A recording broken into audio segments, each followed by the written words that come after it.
Hello,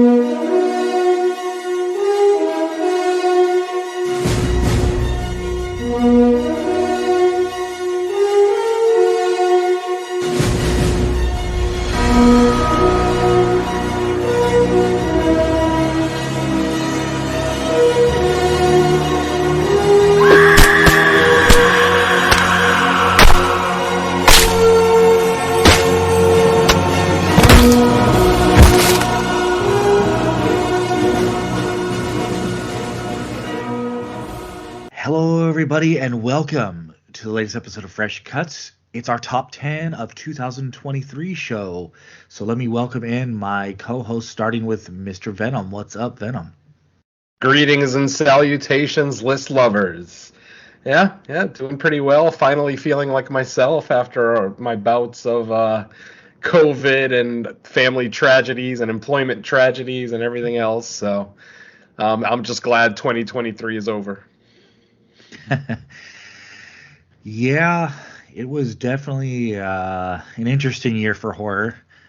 And we'll get into that soon. Probably everyone, when they start with their list, they can give like a 2023 spiel if they want. Interestingly enough, though, like I will say for like non-horror, the last 2 months really had some good movies. Unfortunately, I won't be mentioning them on today's show because none of them are horror. But just for movies overall, I thought the end of the year was strong.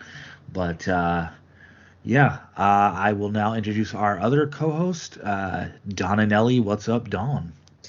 Yeah, what's going on? Always happy to be here, and always happy for a top 10 list if you know me. So,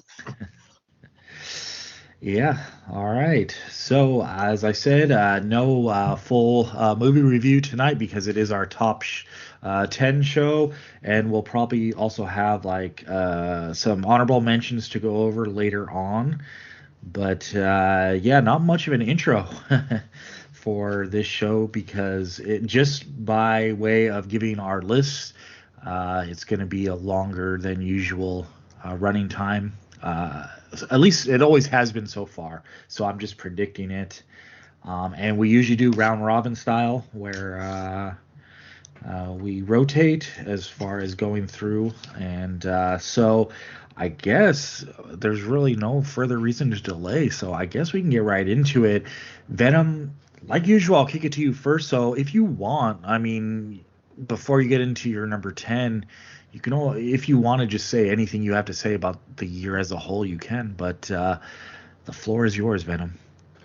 Well, I tried not to be a naysayer when it comes to horror years. You know, you hear a lot of people talking about this year is weaker than that year. You're not going to hear things like that from me. I watch enough horror movies every year that I watch some great films, and I always, I find the stuff that maybe isn't playing in theaters. And to look at my list, I mean, about half of the movies on here did not get theatrical releases. And, so there's a lot of like hidden gems that some people might miss. Is this year as strong as 2018? I guess objectively, no. I guess we have to objectively say no. But ultimately, like I said, I seek out all the horror that I can find, all the horror adjacent stuff, thrillers, creature features, things like that. And I, by the end of the year, never have a major problem coming up with 10 movies. I will say, for whatever it's worth, because I'm sure people are just waiting for me to hear me say something negative about 2023. So I guess here it is. This is the first year that I have a movie under an 8.5 in my top 10. As I look, because I still have all my top 10 lists. I started podcasting in 2016. And, looking back on all my lists, for the most part, it's almost always 8.5 and above. And this year, call it a weaker year, whatever you want to go with. But I do have two specific movies on my list that are only 8s. And I still love both of those movies, too. I mean, they're in my top 10. If they're in my top 10, they obviously spoke to me in some way, shape, or form. So I'm just trying to buck the trend of every single podcaster saying, oh, 2023 was a weak year and blah, blah, blah. You're not going to hear me say things like that, folks. I try to find the positive in everything. And until the year that I literally can't find 10 movies after watching 100 plus movies every year. If I can't find 10 movies that deserve to be on a top 10, that'll be the year you hear me complain about horror. Until then, I am here for it. If I got to do a little bit of searching to find those hidden gems, I have no problem with it. All three of us have lots of friends in the community who can get us movies, and get us screeners and things like that. So, if you guys want to speak on the strength of maybe theatrical horror, you're welcome to. But for the most part, I try not to be a naysayer. I try not to be negative, unless a movie really pisses me off, which if you've been listening long enough, you know that happens more often than I'd like. But when it comes to the year, there's a few movies here that I absolutely adore that will go down as all-time favorites. My top 3 movies are all 10s to me, which is about standard. Usually my top 2 or 3 movies in my top 10 are going to be 10 out of 10s. This year, no different. My top 3 again are 10 out of 10s. And even my number 4, I would call a 9.5 because I absolutely adore that one too. So, like I said, I'm probably not giving people what they want to hear, the naysayer, the negative stuff, but I'm sure Don and Michael have plenty of that for everybody. So I'm just going to say I enjoyed 2023 from a horror standpoint. Obviously, I had a lot of changes and tragedies and things like that in my life towards the end of the year, which, made the overall year maybe not as much of a success as I'd like, but for whatever it's worth, when it came to horror movies, I was never at a loss for something to watch. Even the last couple of weeks where we're trying to cram in all those, list-worthy potential movies, I still am, very happy with the list I put together. I just finished watching my rewatches today, and it knocked my number 10 off the list. I actually have a new number 10 that wasn't in my top 10 for most of the year, but after rewatching all of my top 13 films, I'm very happy with the list that I have, and I'll fight for it. So yeah, overall, I enjoyed 2023 as far as films and theatrical releases and things like that. So I'll leave it at that. So I guess I'll just go ahead and jump into my top 10. Let's see, and as I just mentioned, my number 10 going into today was Talk to Me. I know that's a movie that's probably going to be discussed on this show. It's being discussed on pretty much every top 10 that I've listened to so far. A few people even have it as their number 1 movie. It is a great movie. I will not take anything away from it. Very original, very, great performances, very likable characters, things like that. But my number 10, as I watched it today, it reminded me why I love this movie so much when it first came out. And admittedly, this is a movie that came out at the beginning of the year. I don't remember the exact release date. I want to say something like February or March, potentially. It was one of the first movies of the year that I remember really leaving an impression for me.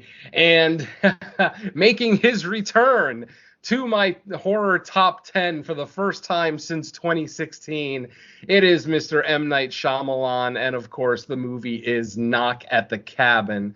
This is a movie that I have not seen on anyone's top 10 list. A couple of, maybe websites have had it in their top 10, but usually when they do a top 10 horror list, it's just the theatrical releases and the stuff that can easily be found on streaming. So I tend not to give those lists too much merit. But yeah, when it comes to podcasters and people that I respect, no one has Knock at the Cabin in their top 10. But watching it today, this movie is tension from beginning to end. I mean, within the first 3 minutes of the film, when Batista shows up, the tension never lets up. Who is this big, hulking stranger talking to this, innocent little Asian girl? And from there, like I said, the tension never, ever lets up. I absolutely love this story.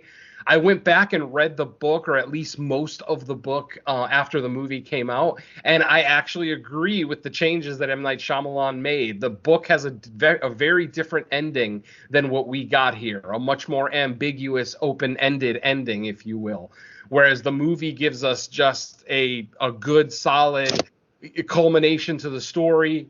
There's no ambiguity. There's no mystery. Where our characters are going after this. Blah blah blah. So, performances. I mean, this is Dave Bautista's best performance, bar none. I absolutely love him as Leonard in this film. I think all four of our horsemen in this film all do an incredible job. It's great to see Rupert Grint, who played Ron Weasley in the Harry Potter movies, actually taking a harder edge with his acting style now. So that's refreshing. But yeah, overall, I know this is something that I was higher on. I remember from when we reviewed this on Fresh Cuts, I was higher on it than I think most people were. But watching it today for the first time in close to 10 months, it reminded me why this movie really moved me the first time I saw it. That it rekindled that great feeling of having watched an amazing piece of cinema. So, yeah, welcome back, M. Night Shyamalan. We'll see how long you stay here, because you seem to be very hit or miss. Ever since your first couple of movies, you're very hit or miss. But when you do it right, I will absolutely give you credit for it. So, yeah, that is my number 10, M. Night Shyamalan's Knock at the Cabin. All right. We're kicked off. So, Don, let's get to your number 10. And if you want to say anything about 2023 as a whole, now's the time. Sure. So yeah, first of all, for the year as a whole, I absolutely loved it. I mean, I think I probably would be the one out of the three of us that watches the most, just because of my, other job on my website, just, the amount of other films I'm contacted with, or the production companies that I'm in contact with. I would probably say I see the most out of everybody. And yeah, I can't disagree anymore. I had an absolutely fantastic time with the majority of the stuff that I saw out here, whether it was, the bottom of the barrel production value indie film or mainstream quality cinema. I can't really recall a whole lot of films that I was really disappointed in. There was a few that I didn't care for that, you find that every year. But as a whole, I can say I truly had a fun time this year, including the fact that I actually came back with 10 out of 10s for the first time, I think, since 2021. Or wait, 2022, yeah, because that was the sadness. Because, last year there was no 10s.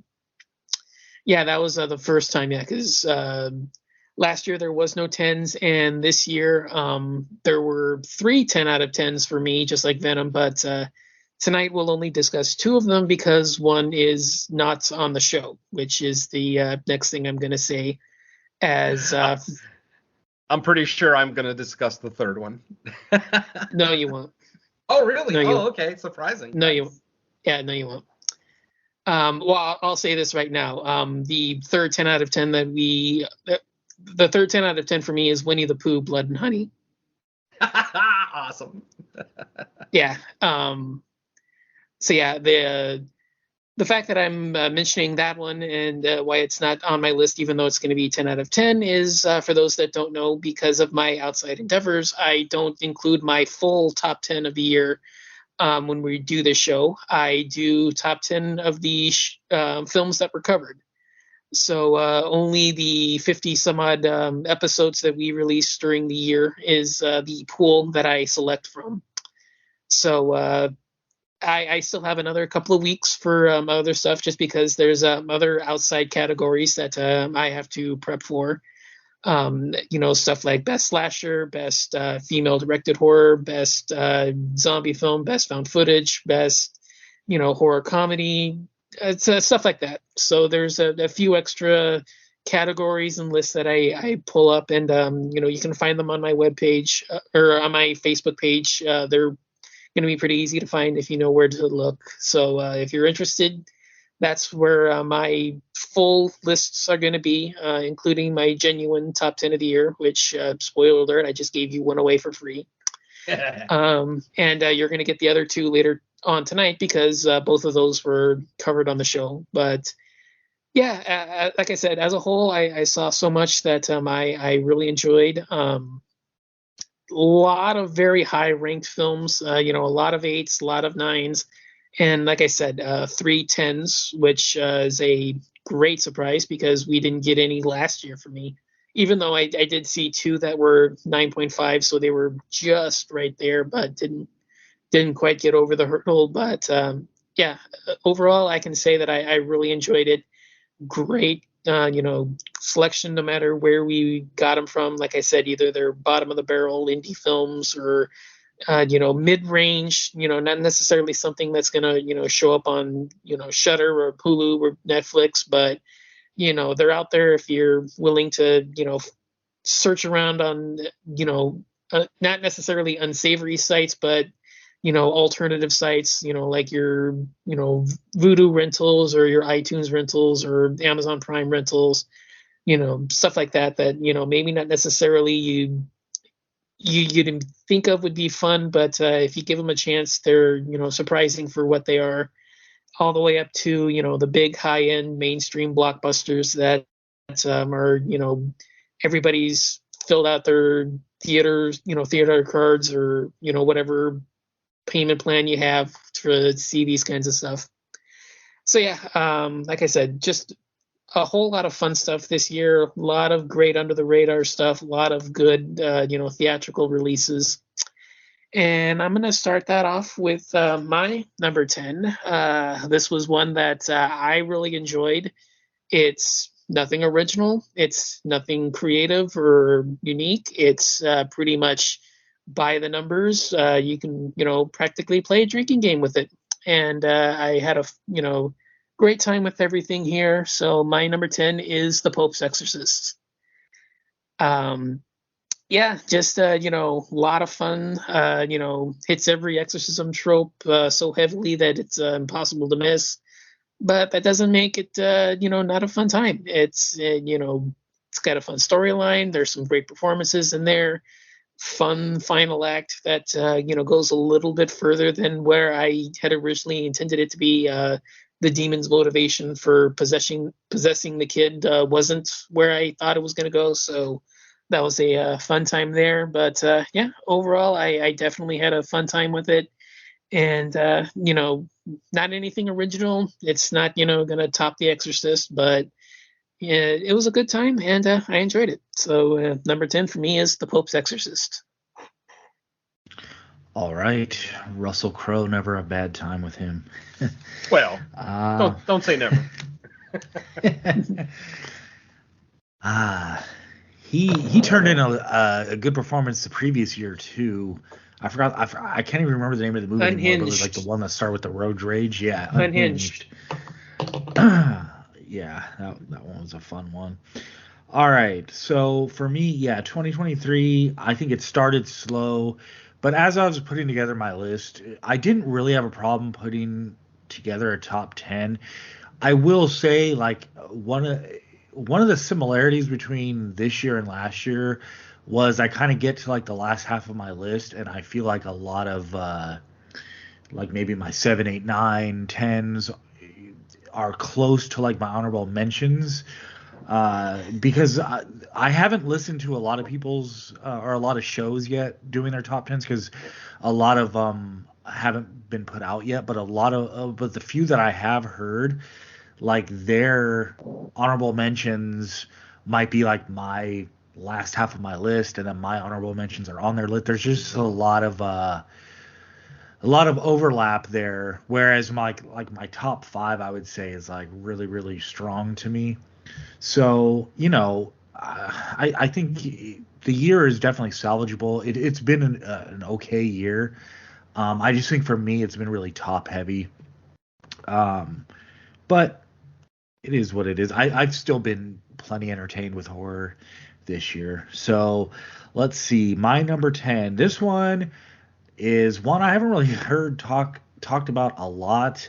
I want to say I might have mentioned it on the main show in the What We Watch segment because I can't remember.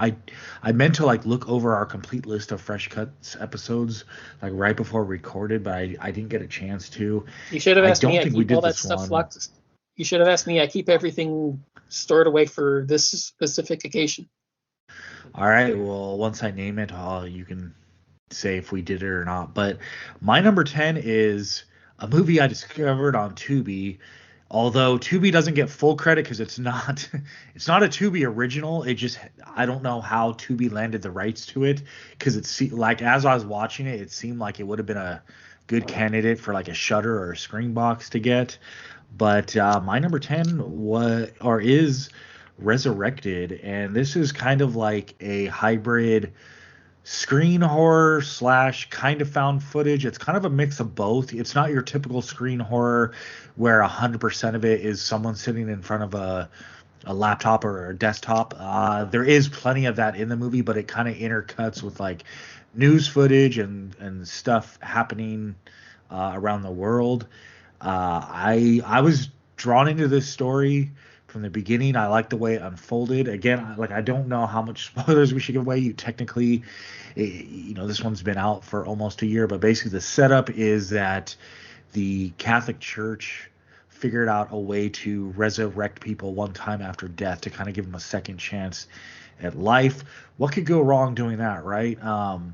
So I won't get into like how everything unfolds, but I thought there was a good mystery. I thought there was a good twist. Of course, I mean, when you're dealing with the Catholic Church, it's not a surprise that there's going to be corruption involved in the story, cover up stuff. The one movie I considered for my list that ended up kind of an honorable mention was Missing, which was kind of like similar to Searching, but the reason I went with this over it because I thought there was a little more to this than your typical screen time movie, where Missing was like really like your standard just person at computer the whole time.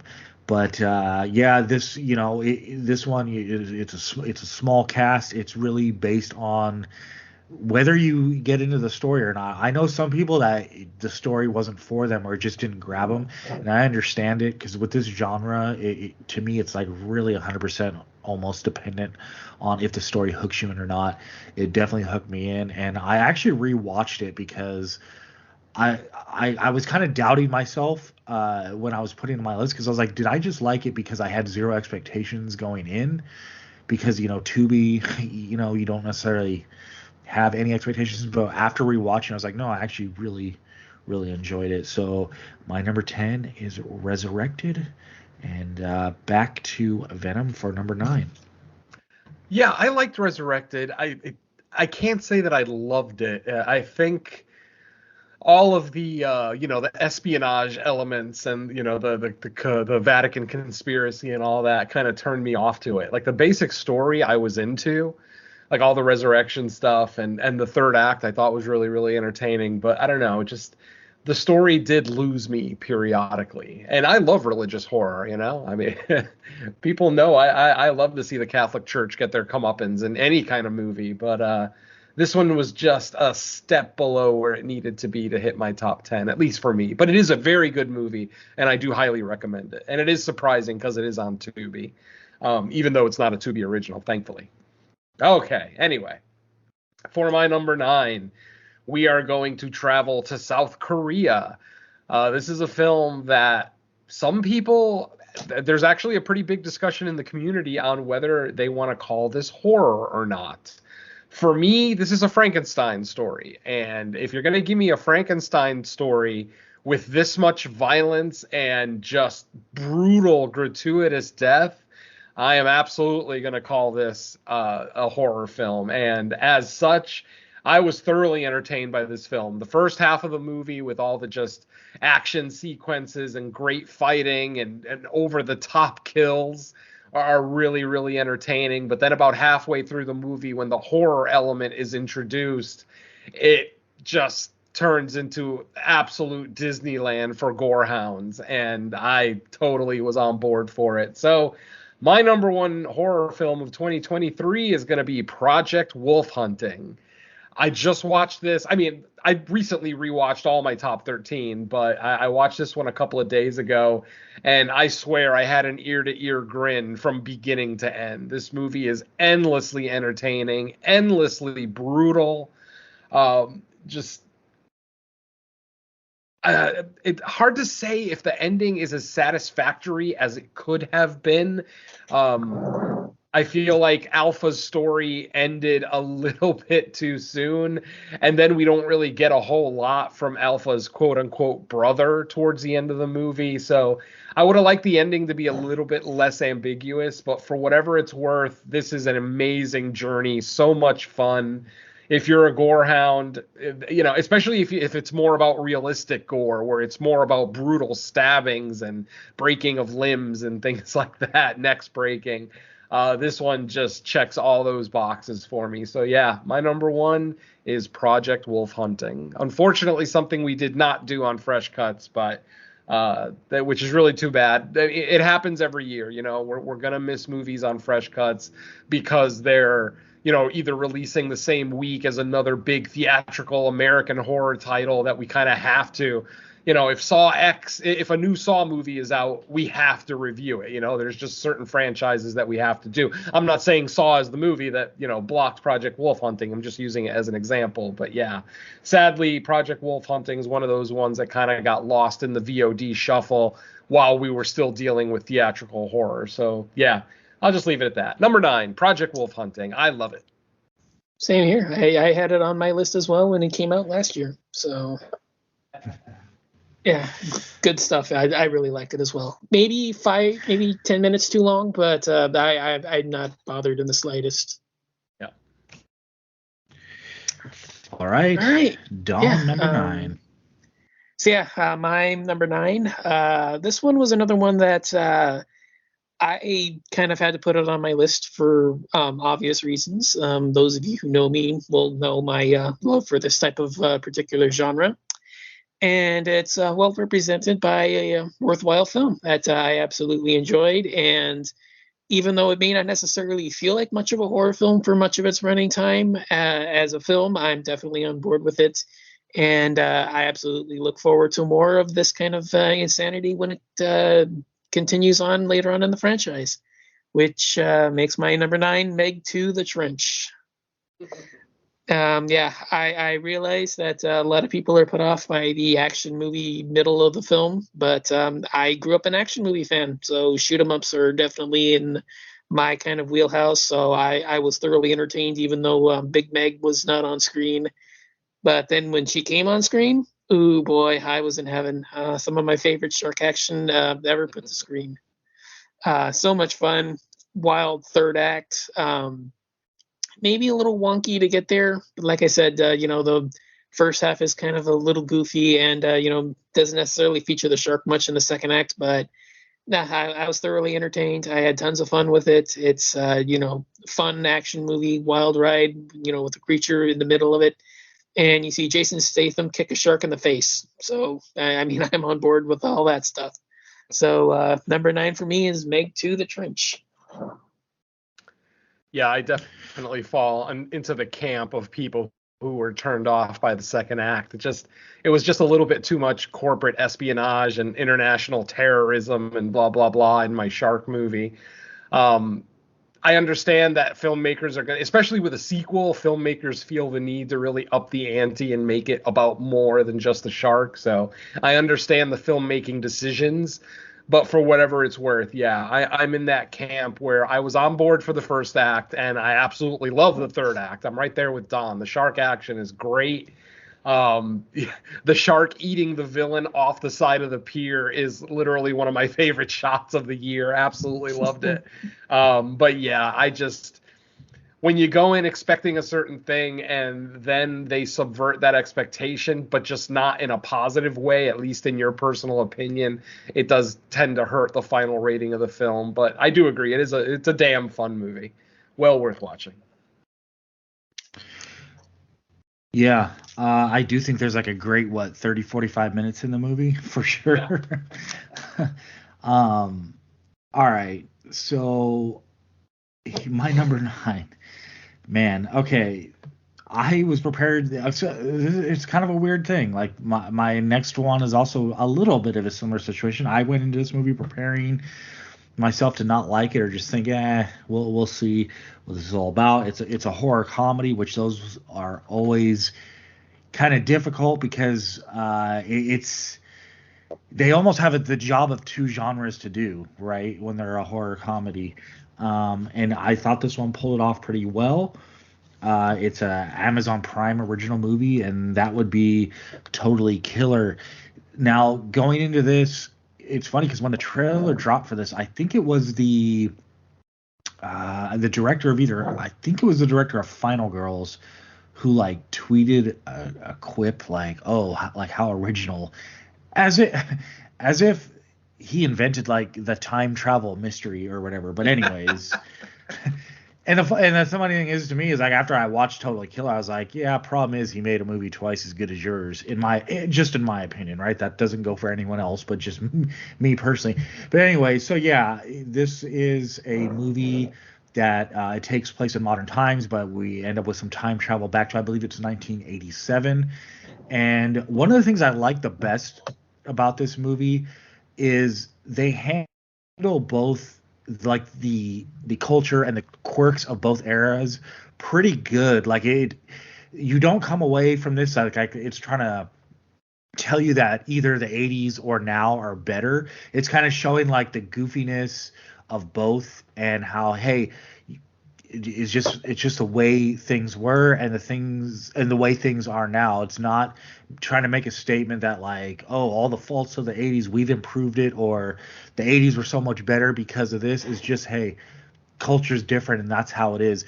I also think the kills were pretty vicious and bloody. Like I wasn't expecting that in this movie, and I thought overall the story was pretty solid. I liked the characters. I liked the adult and teenage versions of everyone, how they handled that. I liked how they weren't beholden to other time travel movies as far as like how everything works when like, oh, you made a change here, so this is gonna happen. They kind of stuck to their own lore. It's like they built off what other movies said, but they still came up with their own kind of original take on it. And overall, I just felt it was a fun movie, and I was able to rewatch this one. A lot of I feel like a lot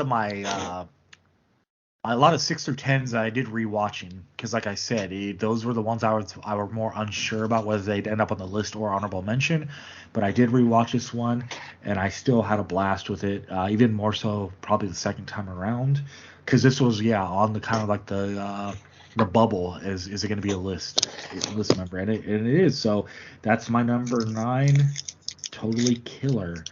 So back to you, Venom, for number 8.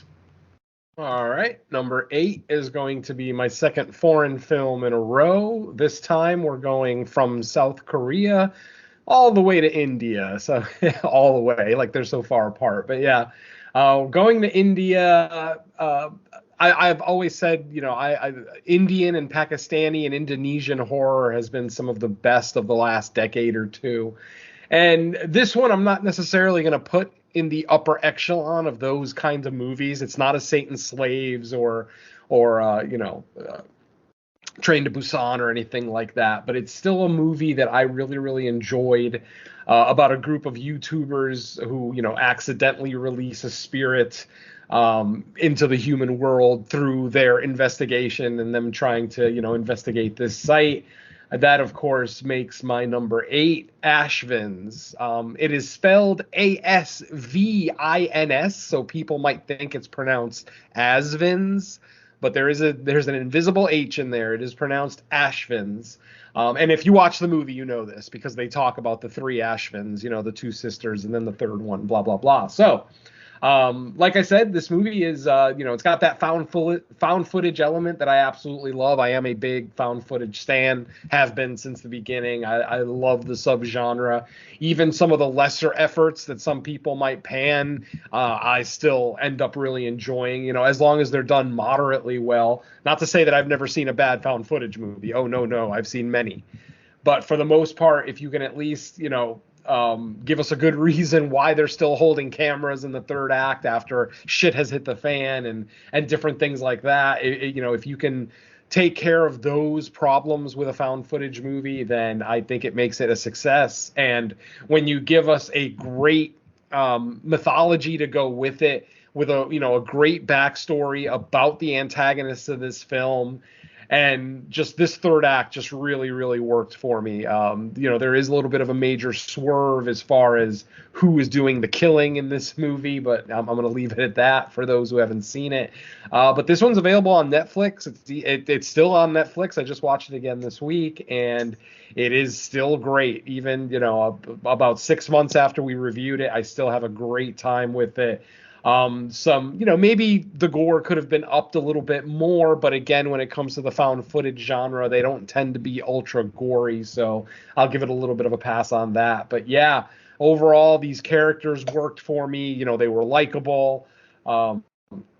If this was an American movie, literally this exact movie, but made with an American sensibility, I'd end up hating half of these characters. Because for the most part, I'm not the biggest fan of YouTubers, influencers, that whole kind of subsect of our population. But here, in a foreign language with a lot more likable characters, it just makes the movie that much more enjoyable for me. So yeah, my number 8 is gonna be Ashvin's Out of India. Honorable mention for me. Very nice. Yeah, I can't agree more. Honorable mention. All right. On to you, Dawn, for your number 8. All right, my number 8, another one that kind of appealed to me. Those of you who are familiar with me and Venom's Sideshow will know that this is a topic that kind of fits right in at home with our sensibilities, as well as we mentioned earlier, our love for cheesy creature features. And yeah, this is definitely one of my favorites. It's definitely one that has a lot to really like about it. And my number 8 is Cocaine Bear. Yes. Yeah, I had so much fun with this one. I mean, you give Asylum a budget, and this is what you get. And believe me, that is not a bad thing at all. Yeah, there's so much fun to be had here. I mean, even so much to the point that I kind of wish it was even more over the top. But yeah, the bear is hysterical. The cubs are a fantastic addition. The side stories are really fun. Characters are enjoyable. And yeah, overall, there's just so much to really enjoy about it. I had a blast with it. It's one of our favorites. So yeah, number 8 for me is Cocaine Bear. And yeah, that is an absolutely awesome looking prop there, Venom. Yes. I'm right there with you, man. I absolutely loved Cocaine Bear. I mean, with a title like that, you can't go in with ultra high expectations. Doesn't matter who the cast is. Doesn't matter that Ray Liotta's in here and some other recognizable names. It's called Cocaine Bear, for fuck's sake. If you can't have fun with this movie, I feel bad for you, because it really is an absolute joy. I mean, this one's an honorable mention for me. I really struggled to get it into my top 10, but unfortunately I couldn't do it. But yeah, I'm right there with Don. Probably one of the most fun experiences I had at the theater this year. Definitely. Yeah, this is on my honorable mentions list. I had a lot of fun with it, and I was actually kind of surprised by like the reaction of a lot of people, because the way a lot of people talked about this after they had seen it was almost like they were expecting like a serious movie, and I'm like, it's called Cocaine Bear, and I maybe because like I know a lot of people don't watch trailers anymore, so maybe they didn't realize that it was a comedy, but like a comedy going in, but I'm like, I don't know. I thought it was funny. I thought the kills were fun. Like the writing, the comedic writing in it worked for me for the type of movie it was supposed to be. I thought it was a riot. Like I was laughing throughout it, and I thought the quote unquote horror elements of it were enough for a movie called Cocaine Bear. Ray Liotta was good as always, and I really liked the scenarios in there, and the whole sequence with, I think it was like the ranger lady and her little tower, or not the tower but the cabin. Oh, that was great. The Ranger Shack, yeah. The Ranger Shack, yeah. I was like, why can't I name the actual thing? But yeah, the Ranger Shack. That whole sequence was like excellent, I thought, and I had tons of fun. I originally, when I was first putting together my list, I thought it was going to be somewhere in the upper half of it, and I just missed it. But it's definitely an honorable mention. So, hell yeah. Yeah.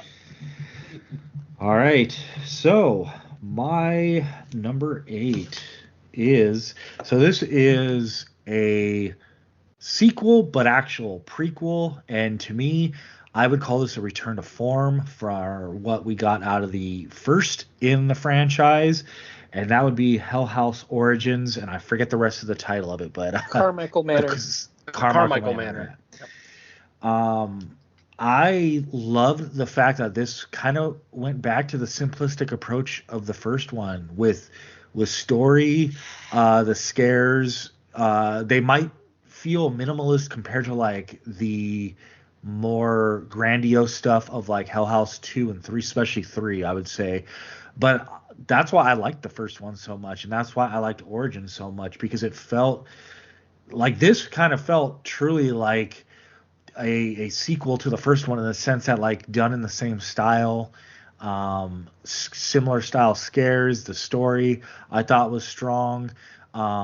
Even though it was like in another location, I felt like they kind of recaptured the magic of the first one. And I I haven't seen part 2 in a while. I still think I remember liking 2 and even parts of 3. I think I did like 2, but I just thought 1 was like really in its own stratosphere, and then Origins kind of didn't get me all the way back to as much as I loved 1, but it is easily my second favorite in the franchise.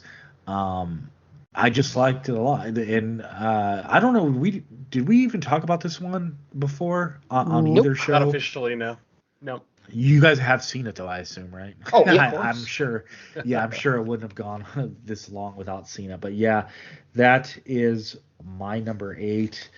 Yeah, I thought it was well done, and I was a little worried because like even though it was technically a prequel, sometimes there's that pressure to like, well, this is where 3 went, so we gotta even up like the special effects or like a third act to do something even crazier. But I felt like they reined it in pretty well and decided let's just do what made the first one really good and a winner in people's eyes. And yeah, I was very impressed and very happy with it. So that's my number Yep. 8, and now we get to number 7s with Venom. Yeah, I'm right there with you for your number 8. I absolutely love the Carmichael Manor. Definite return to form. I'm the kind of person that hates to see effects in these kind of movies. CG effects like we got at the end of part 3. It like I said, the ending of part 3 ruined the entire trilogy for me. I was really upset about it. But this one is a great return to form, as we've all said. I mean, it's great to see the clowns back. I mean, the clowns were front and center in this movie once again. We get the same gags that we got in the first movie, but they're still so effective that we don't mind. Those jump scares that are specifically for the audience, not for people in the film. They didn't do it as well as the original film, but they still did bring that element back. So yeah, I'm right there with you. Didn't make my top 10, unfortunately, but definitely a return to form. And I'm right there with Mike. It is my second favorite Hell House film now, And I by will far. third that sentiment. Yeah, I'll third that sentiment. Yeah, I actually felt that they kind of downgraded with each entry. I had like Yeah. I liked 1 the most, then 2 was a little bit lower, and then 3 was the weakest. And yeah, this one was definitely one that jumped back up and became my second favorite. Exactly. So it is good that someone put it in their top 10 since we didn't cover it on Fresh Cuts. And obviously, it's in like the bottom teens on my list, like somewhere at around number 18. But definitely a great movie. Highly recommend. If you've seen any of the Hell House movies, you know what you're in for with the new one. But the new one just really, re-elevates the franchise back up to where it was after the first film. So, and now I'm looking forward to seeing more of them. I was actually hoping to never see another Hell House movie after the third one. I'm like, okay, you ended the trilogy, let's be done with it. But the fact that they gave us a fourth one that nobody wanted, and it actually turns out to be great, that definitely rebounds the franchise. And now I want a part 5. I want a part 6. Just complete the second trilogy now, but just learn from the mistakes of the first trilogy. stick with what works and don't get, too big for your own britches, because that's pretty much what happened with the third movie. They tried to make a big Hollywood, ending, and it just did not work for a movie that's as subdued as these movies are. So, yeah, right there with Mike. Okay. To my number 7, we are back to America and back to the theater. This is one that came out, I believe, in the summer. I don't remember the exact release date of it, but if I remember, oh no, it was right around my birthday. Holy shit, not the summer. It came out the week after my birthday, this past April. This is a franchise that I gotta say I've never considered myself a super fan of. I know Mike is a super fan of this franchise, and there's nothing wrong with that. It's a spectacular franchise, and you should be a super fan of it. But it's one of those things where, like, I've always felt that they never hit the heights that they hit with the first one. Even though I know a lot of people consider the second one the best of this franchise, I am solidly for the OG.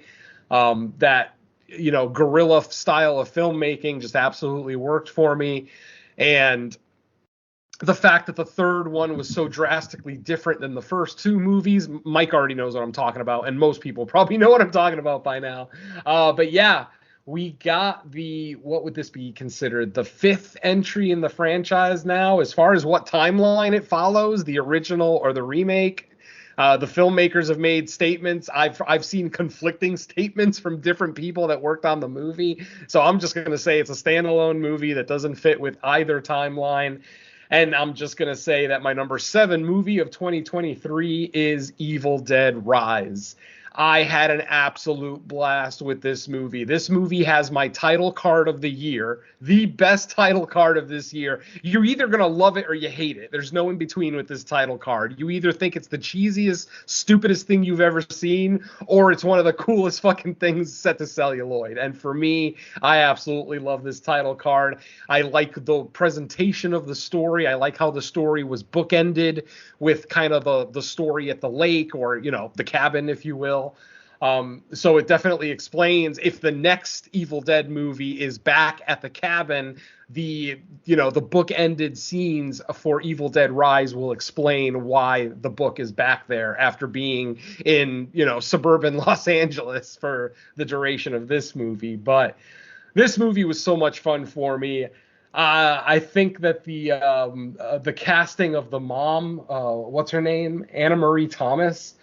No, Alyssa Sutherland. I'm sorry, Alyssa Sutherland. I think her casting was absolutely stellar, because this woman looks creepy, completely normal.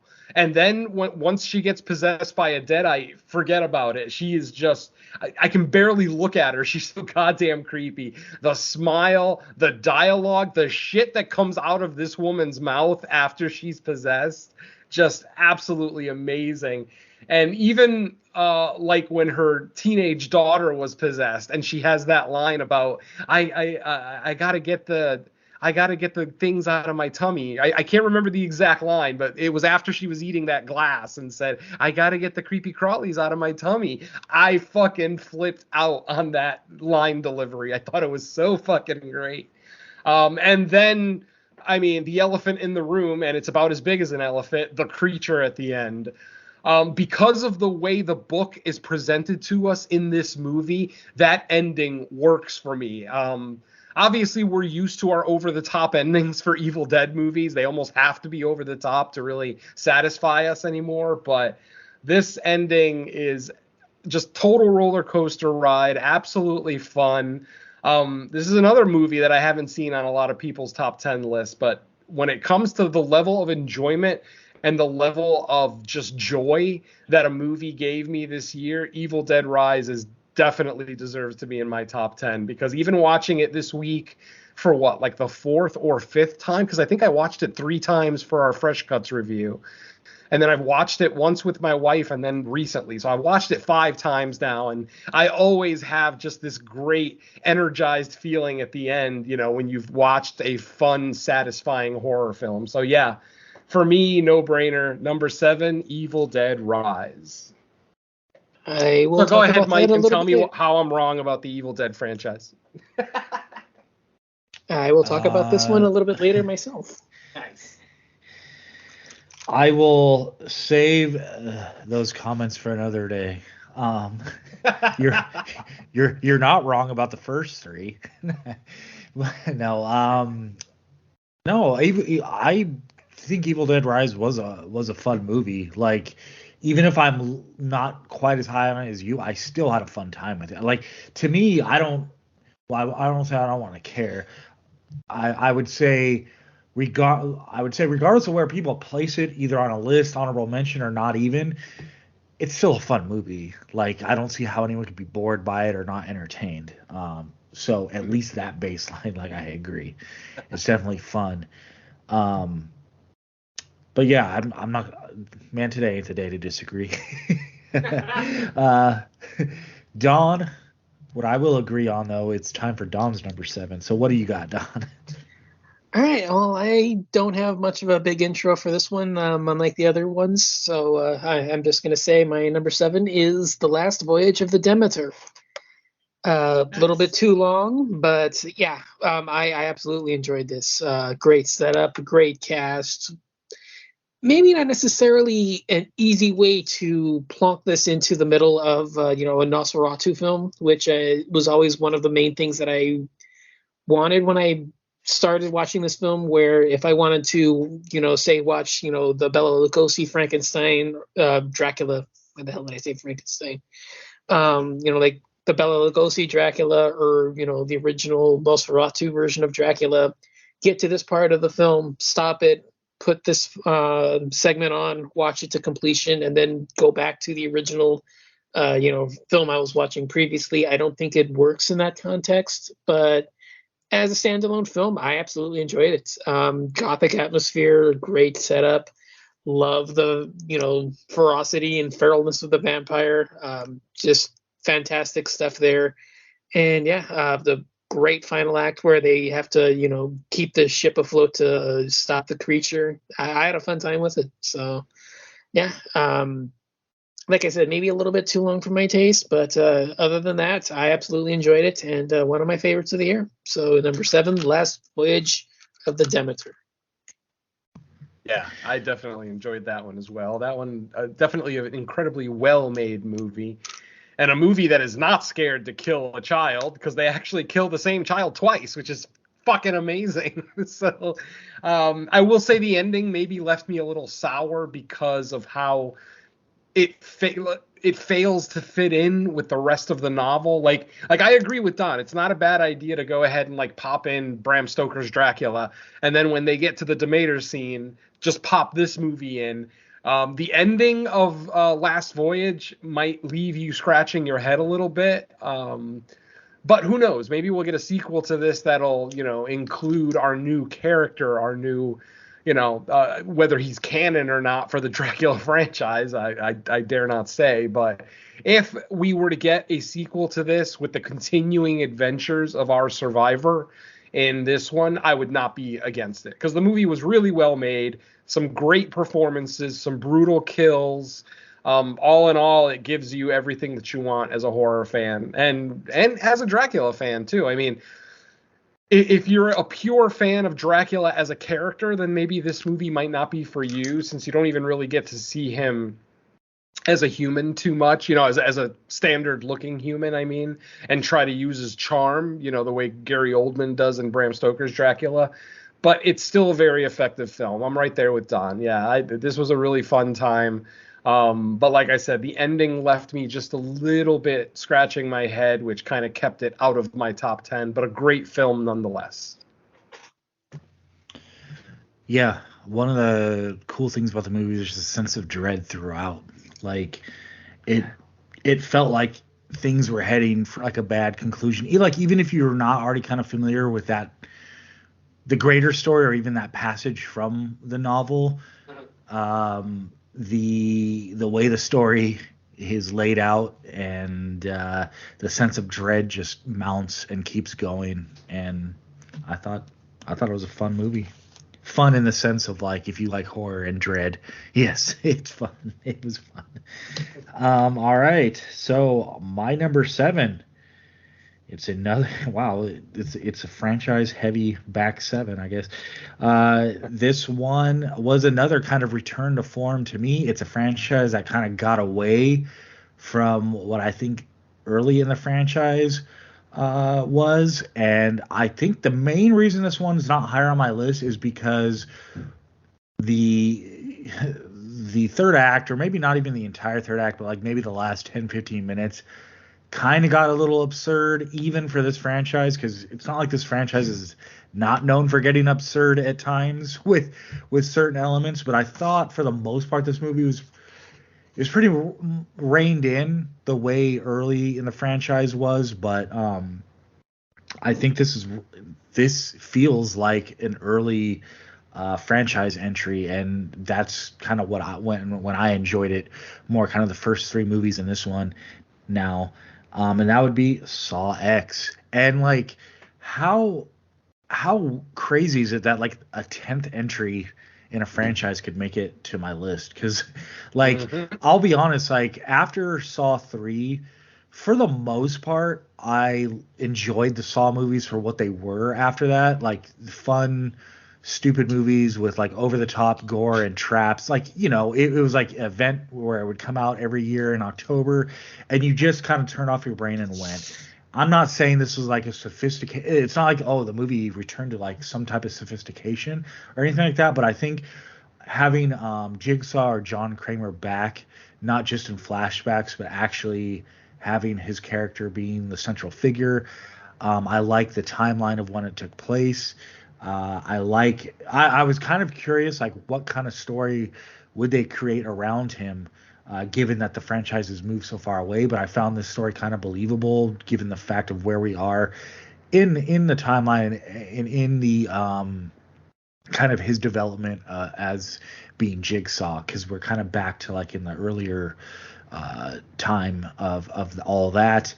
And like I said, pretty much enjoyable, solid story all the way up until the last 10-15 minutes. If they would have stuck the landing a little more solid, it could have been higher on my list, but that's why it's kind of at 7 and not a couple spots higher. But yeah, Saw 7, or excuse me, Saw 10 is number 7 on my list. So yeah, there we go. Jigsaw back in a big way, and I wouldn't be surprised if we see more. And I don't know if they can keep up the momentum of still making them good like this, but let's hope so. I really do hope so.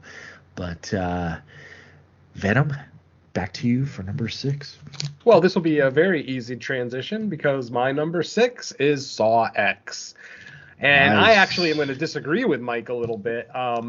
I'm not going to say this was the best Saw ending ever, not by any stretch. The ending of the first 3 movies is effortlessly more satisfying, endlessly more satisfying, including Saw 6, which a lot of people seem to forget that there was an awesome chapter of Saw right in the middle of the franchise. And I think some people just kind of lose it in the shuffle because between Saw like 4 and 8, people would go see it every year, but it maybe didn't leave as much of an impression, or it wasn't maybe as memorable as the first 3. But yeah, Saw 6 was I a agree with you. spectacular entry. I think 6. I think after Saw 3, 6 is the best of the rest. By far. I mean, some people have 6 in their top 3. I personally do not, especially not with the release of Saw X, because Saw X is now my 3rd favorite in the franchise. But yeah, this movie, I said it when we reviewed it, and I'll say it again. Anybody who knows me knows how I love my vindictive and petty horror movie characters. Absolutely love it. I'm the kind of person that if you wrong me, I want to wrong you 10 times over. Just to kind of pound it into your head, don't fuck with me. And that's exactly what John Kramer does here. He's wronged by a group of people, and he puts them all in their place. And even though ultimately none of them are going to be around to be able to wrong other people in the future. They fucking learn their lesson. In their last moments of life, I'm pretty sure they understand everything that they did wrong. And that's part of why I love John Kramer. I absolutely love Jigsaw. I have always loved this concept of not killing people by yourself, but giving them the option. It's like, oh, you can survive if you want, but there is going to be a cost. Be it an arm, a leg, a piece of your brain, whatever the hell he wants in that particular moment. But the fact that he does let people vindicate themselves to the point where they go on and actually work with him. Amanda, Corey Elway's character, Detective, what's his face? I forgot his name already, from part 5 and 6. And of course, well, it's Hoffman, isn't it? It's Hoffman. Thank you, Detective Hoffman. Yeah, I mean, I love the fact that this charismatic serial killer, I mean, ultimately, I think most people would still classify him as one, even though in his own eyes, he doesn't directly kill people. But just that fact that people who survive his traps end up working with him, that speaks a lot about what John Kramer is trying to do, that these people understand after they've been through the challenges themselves that, oh, he's not necessarily sadistic. He's just trying to get people to make better choices. And ultimately, he has to take a bloody path to get there. But like I said, there's something about that makes my heart feel good. Whenever I see John Kramer make some piece of shit, make a decision for their own life, something about that pettiness just works for me. And this movie, especially because with this movie, we understand what's happening well before the end of the movie. Every Saw movie before this had that big montage at the end that revealed everything. We still get a little piece of that at the end of this one too, but at least while these people are in their traps, we know why they're there. We know what they've done, and they've done it directly to Jigsaw. Jigsaw is not a third party anymore. These people directly wronged him, and the fact that he just relishes in making them make these moral decisions just absolutely works for me. An all-time favorite character for me, John Kramer. Maybe not necessarily Billy the Puppet, but John Kramer as Jigsaw, absolutely satisfying. I've never walked out of a Saw movie thinking, well, that was terrible. Admittedly, there are some that aren't great. I will absolutely admit that. Every great franchise has some bad entries here and there, especially when you make it to double digits, No one's going to look you in the face and say that Halloween or Friday the 13th or Puppet Master didn't have maybe some questionable entries, even though, certain fans will still love it. I will go to bat for any Friday the 13th movie. It is my favorite franchise. Jason is my favorite movie killer. You want to talk shit about about Jason X? I'll be right there with you talking shit about it. But at the end of the day, I still enjoy it. I still like it. So yeah, for me, Saw X is the greatest guilty pleasure of the year. Again, another movie that I walked out of the theater with an ear-to-ear grin. I was just so happy with how it culminated. I was happy with the traps. I was happy with the gore. Just all of it worked for me. The performances, like maybe our main antagonist, the female doctor, may have been a little over the top at times, but otherwise everyone in the movie felt organic. It felt like just good, solid performances. So yeah, my number 6 is the same as Mike's number 7. It is Saw X, and fingers crossed for Saw 11. Yeah, maybe for the main show, eventually one time we'll have to do like an epic ranking of the Saw franchise, because it's like I know what I think like a few of my favorite ones are, but after that I feel like it's been so long that I'd almost have to rewatch the franchise to give like a proper ranking of the entire franchise. So maybe for like a milestone episode we'll do something epic like that. I need an excuse to watch them all again. Well, I mean, I watched them all again before the release of this one. That was my excuse. So, I mean, I already knew how I felt about the first 3 and part 6. Like I said, I love them all in varying degrees. 4 and 5 maybe might be like my least favorites, but ultimately I can still watch them. I can still derive enjoyment from them. And to me, that's a successful franchise when even the weak entries are still entertaining and still watchable. That is a successful horror franchise. So yeah, bravo to Saw. Thank you for bringing back John Kramer. And yeah, let's just do prequels from now on. No more sequels. All Saw prequels. I love it.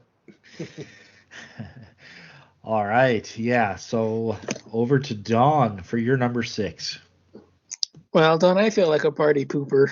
My number 6 is not Saw 6 or Saw X. It would be Saw 6. Yeah. Saw X is not on my list. It's very, very high on my. It could have been an honorable mention list, but didn't quite make either one. But my number 6 is far different one. I really enjoyed this one. I wasn't expecting much. I actually got it as a screener before we ended up covering it, and I loved it. I had so much fun with it. I thought it was very well made. I had fantastic folklore, fantastic mythology, and some absolutely brutal scenes that kind of caught me off guard. And my number 6 is Husara, the Bone Woman. Ooh, nice. Yeah, Nice. I had a lot of fun with this one. I love the idea of this figure being involved in this storyline. You get the great build up with the woman in her daily to day life, the struggles of getting pregnant, actually getting pregnant, and then you find all of this just absolutely heart wrenching with stuff with all the family members trying to tell her about what's going on, how she can't feel everything, all the stuff that she's supposed to feel, but she doesn't quite feel it yet, even though she's pregnant.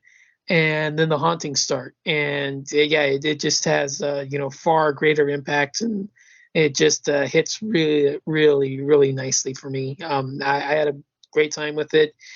Probably would have wanted it to go a little bit further than it does. It does have kind of like a weak third act, but other than that, I don't have much to complain about. Great time here, well made, great scares, and I definitely really, really liked it. So number 6 was Sarah the Bone Woman. Yeah, I'm right there with Don. I wish this movie had a little bit more. They barely go over the mythology of the Bone Woman because for those who don't know, this is an actual Mexican myth, an actual cryptid that they are fearful of. And since the movie doesn't go into any, well, not any, but it doesn't go deep into the backstory of the Bone Woman, it might make the ending of this movie feel a little ambiguous or maybe a little confusing. I found that after I went back and read the full mythology of the Bone Woman, it explains the third act of this movie perfectly. And I don't want to make it sound like it's a detriment because what we got was still great. I agree with Don. This is a great movie. Even if you don't fully understand the nature of the Bone Woman, after watching the film, you still can derive a lot of enjoyment from it. But like I said, when I went back and read the real mythology of the Bone Woman, it explains a lot of little scenes in the third act that might be just a little confusing to some. So, if you watch Bone Woman and you enjoy it on its own, then cool. There's no need for you to go back and check the mythology. But if you watch Bone Woman and maybe the ending left you scratching your head a little bit, go to Wikipedia and look up Waseda, the Bone Woman, and read the entire mythology. It makes the third act so much better. Like, the movie actually went up a full rating point for me after I read the mythology, because then it explained the entire third act, and I was so happy with that. But like Don said, the movie that we got is still great, very watchable. Some great mythology, some great haunting scenes, a really cool looking sort of suicide. I'll leave it at that in case you haven't seen the movie. But yeah, overall, a very enjoyable movie. Yeah, definitely agreed. This actually was on my list for a long time. I just barely nudged it off. Definitely an honorable mention. Definitely a fan of it. Love the subtext going on. I agree. I wish probably would have gone a little bit further with the horror elements, but otherwise a strong, solid, well-written movie. And Good pick, Don. Um, all right. We are on to my number 6. And this is actually one that has been brought up already. And it's brutal from pretty much beginning to end. And I rewatched this one last week. And the main reason was because I was kind of struggling as well with the idea of like, is it horror? Is enough of it horror?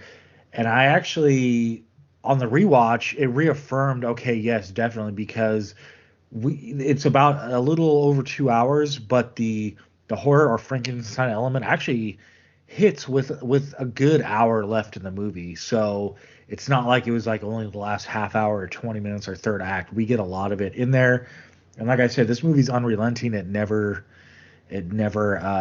lets up. If for people who are fans of the sadness last year, if you're looking for something with that kind of brutality, this is probably your fix for 2023. There might be other ones too that are out there. It's just that this one I know for sure is one that I've seen that I can recommend to fill that void, and that would be Project Wolf Hunting. Excellent, excellent movie. I mean, if you're not, well, I'll say this: within the first 10-15 minutes, you're either grinning and cheering or you're turning it off because the brutality starts fast. Like there's little to no buildup needed to figure out what kind of movie this is going to be. Even though the horror aspect or I think Frankenstein's the most accurate thing I can think of too. I think Venom, you mentioned it to that kind of like a Frankenstein unstoppable monster.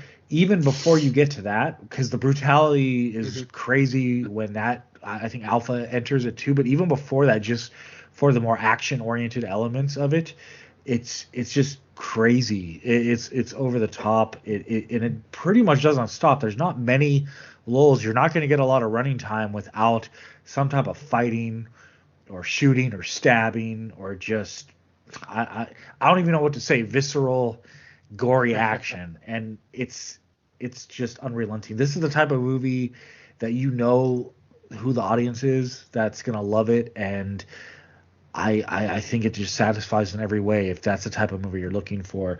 So I don't have too much to add because Venom kind of went over it pretty thoroughly, but yeah, Project Wolf Hunting is my number 6. So I will kick it back to Venom because now we are into the top 5.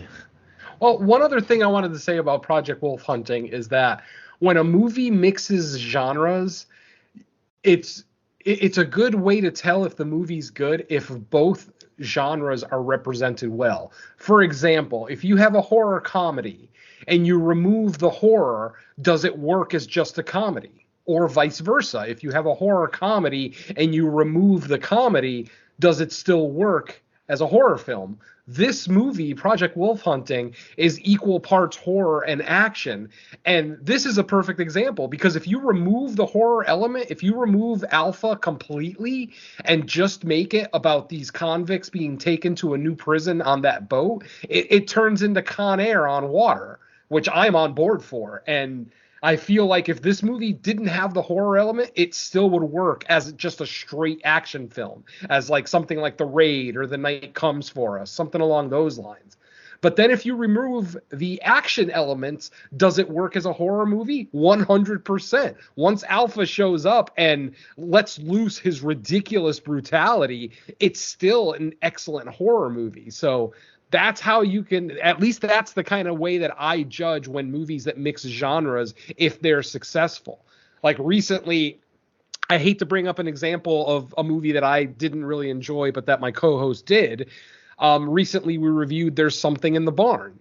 And with There's Something in the Barn, if you remove the horror elements of it, does it still work as a comedy? And in my opinion, it 100% does not, because I didn't find it funny. Obviously, I'm in the minority there, and I understand that. So I'm not saying that I'm right and you're wrong or anything like that. But what I'm saying is that's how I know a movie that's a mixed genre works. Take Shaun of the Dead. If you take Shaun of the Dead and you take out the comedy, it's still a great fucking zombie movie. If you take Shaun of the Dead and you take out the zombies, it's still a funny as fuck comedy. that's the way that I like to judge my mixed genre films. So yeah, I just wanted to jump on that point because Mike kind of brought that up with the mixing of genres with this one. So yeah, Project Wolf Hunting, amazing film if you haven't figured it out by now. But back to my list. And we are at my number 5, and this is my zombie movie of the year. I love zombies. I always have. And if you look back at all of my top 10s for every year that I've been a podcaster, there's always a zombie movie on there. Be it the Native American zombie movie Blood Quantum from a few years ago, The Sadness from last year, Cargo from a few years ago. Like, there's always a zombie movie that really, really moves me. And, you know, I don't even need to mention Train to Busan. At least I shouldn't have to. But with this movie has so much heart. It reminded me of Tokyo Zombie. And Tokyo Zombie is a movie that we've reviewed on the main show, and I praised it because I absolutely love the relationship between our two protagonists, the two guys that are traversing this zombie apocalypse in Tokyo. And the fact that they're jiu-jitsu practitioners, and I am a big UFC fan, you know, it just made that movie, Tokyo Zombie, that much more enjoyable to me. This movie has the same amount of heart. It has this beautiful story of these two friends that eventually become three. And I am right there with Don. Don made a statement about this movie before I had seen it. That was a very, very bold statement. Don, do you remember what that statement was? I'm sure you know the movie I'm talking about by now. I'm smiling ear to ear because I was waiting to jump in. Whoa. Yeah, it's the best shark I've ever seen put to camera. Thank you. And I 100% agree. This is my favorite single shark scene in any movie. And this is a fucking zombie movie. Why am I praising a shark scene in a zombie movie? Well, my friends, when a shark swallows about a half dozen zombies and then the legs sprout out through the bottom of the zombie, so now the zombie shark is now walking around. Are you kidding me? That has to be one of the greatest things I've ever seen set the film. So aside from the great zombie action, the great relationships, just the concept of this list is so charming. And this main character, even though he's endlessly optimistic, almost to the point where he's a child throughout the entire movie, it just makes this, for me, so enjoyable, so warm. And it even gives you somewhat of a happy ending, which is something we don't get from zombie movies. So if you can give me a zombie movie that has some element of a happy ending, I'm on board. So yeah, my number 5 movie was released on Netflix earlier this year. And it also has an anime version. The anime is a series, an episodic series that I think already has a second season, or a second season is coming. And, of course, that's going to make my number 5, Zom 100, Bucket List of the Dead. I love this movie. I love these characters. Even though the best friend in this movie does something kind of questionable after his best friend goes out of his way to save him, it still comes off as very organic because it feels like that's part of the character. He is that successful douchebag that's good with women and blah, blah, blah. But like I said, and then when they pick up their third member of the group, someone who's very against being with other people during a zombie apocalypse because she thinks that she's safer if she's by herself, and then to watch her come around and actually become friends, and to the point where these three by the end of the movie are a legit family. And I fucking love that. Now, this movie is over 2 hours long, which I know is going to be a deterrent for a lot of people. Zombie movies shouldn't be over 2 hours long. I totally agree with that statement. But I was on board for this movie from beginning to end. There was no point where I was bored. I mean, there's a zombie attack literally as soon as the credits end. Like, it's like the movie just starts. The great thing about this movie is it also has a 14-minute cold open where you actually forget that you never got the title of the movie. And then after 14 minutes, you get the title card and the credits. And it's just endlessly fun. Like I said, it's heartwarming. It's even inspirational to see Tendo, kind of come out of his shell and, even though it takes a lot to see him rally against his, domineering boss and everything else. Everything about this movie I fucking love. All 2 hours and 8 minutes of this movie are absolutely stellar.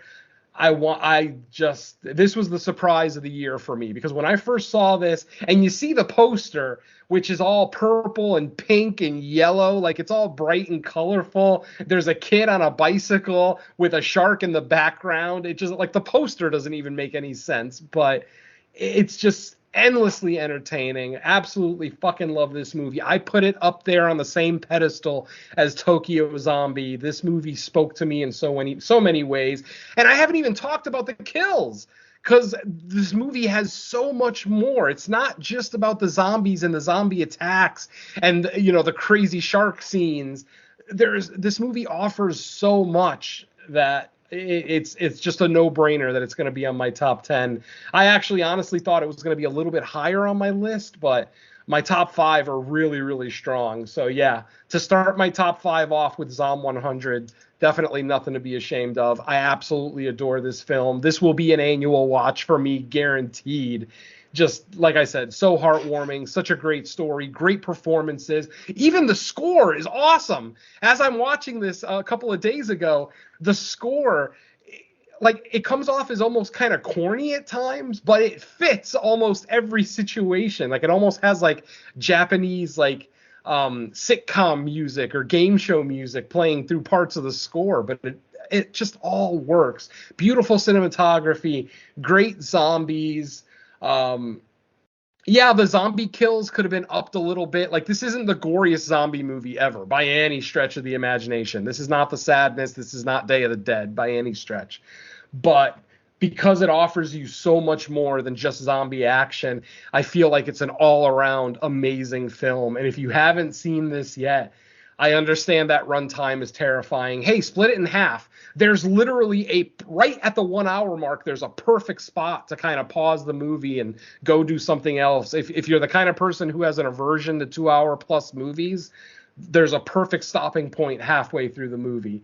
But otherwise, I can't recommend this movie enough. From a guy who absolutely adores zombie movies, this is my zombie movie of the year.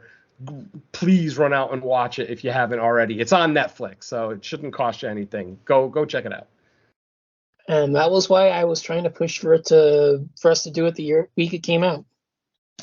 Yeah, I don't remember what movie it was that ended up pushing this out, but yeah, I do remember watching this like after you had mentioned that shark scene, and then I went and watched it and just fucking love this shit. Like, I definitely regretted not doing it on the show, because this is a movie that I think a lot of people aren't gonna watch. It's another zombie movie, in a sea of zombie movies. Even Netflix themselves, Netflix originals, they have a bunch of zombie original movies. Like the aforementioned Cargo and Blood Quantum and stuff like that. So it probably got lost in the shuffle. So yeah, if you haven't had a chance to watch it and you are a fan of zombie movies that somehow can pull off a happy ending, I can't recommend this movie enough. I'll shut up now because I could literally talk about this movie for another hour. All right. Well, if Venom is shutting up, that means it's time to go to Don for his number 5. So what do you got, Don? All right, my number 5 is pretty simple. This is a franchise entry that quickly rocketed to my favorite spot in the franchise, and absolutely 1000% rectified everything that I felt against the previous entry, and I had a blast with it. My number 5 is Scream 6. Nice. Absolutely, yeah. Just what a turnaround from what part 5 was. The cast is fantastic. I love the characters here. The legacy characters are actually given something to do instead of just standing around collecting paychecks. They're actually integrated and useful for the situation. The kills are great. There is a little bit too much plot armor to save the main trio, which I am a little against, but I can overlook that when the rest of the film is this much fun. great opening. I love the setup there. The motivation for the killers actually makes sense. There's no real sense of, like we were saying in part 5, where if this person's the killer, then that means that this scene has to, this scene can't make sense because it's this other person being the killer. We don't get any of that in here, and I had a lot of fun with it. Like I said, maybe keeps the main trio alive a little too long, and in light of current events, maybe that's not necessarily a good thing. But I mean, at the time, we didn't know that, so I'm not going to hold it against it. But even still, this was an absolute blast. I'm not the hugest fan of the franchise. It's not necessarily one of my favorites, but this has absolutely become my favorite in the series, and I had a lot of fun with it. So number 5 for me is Scream 6. Yeah, after rewatching this one more time earlier this year, this has now become my second favorite Scream movie next to the original. Just the fact that they did something different, it's not another angsty teenager from what is it, Springwood or right? I don't know. The fact that it's a different setting, different cast of characters, which I would have liked. With part 5, we also had a new cast of characters, but it felt like they were concentrating too much on the legacy characters in Scream 5. But in 6, they're few and far between, the legacy characters. They're not constantly in our face. They really took advantage of the new cast, which it's really too bad that Melissa and Jenna aren't gonna come back, because for as much as I disliked them in Scream 5, I absolutely loved them in Scream 6. The set pieces were great. The opening was one of the better openings we've had in a Scream movie in a few entries now. Just so much fun. Really, the worst part of Scream 6 was the reveal. The ultimate reveal of who the killer or killers may have been is a little lackluster, considering what we've gotten from Scream franchises before. They just kind of fell on the same formula as far as figuring out who the killers are, which is a little disappointing because we are in the 6th chapter of this franchise. I would like to see them maybe move away from just more, revenge plots. I mean, why can't we just get a crazy guy wearing a Ghostface mask? Like, why does the killer have to be connected to 3 other families in the town and, connected to 2 other major events that occurred, blah, blah, blah, blah, blah, blah, blah. It's the same Scream formula. So yeah, until they take care of their, kind of reveals, the original Scream will always be king, but this one really comes close to the heights that the original brought us, at least in my opinion. I know I might be in the minority on that one, but yeah, pretty much everything I hated about 5, they fixed in 6, and I was very happy about that.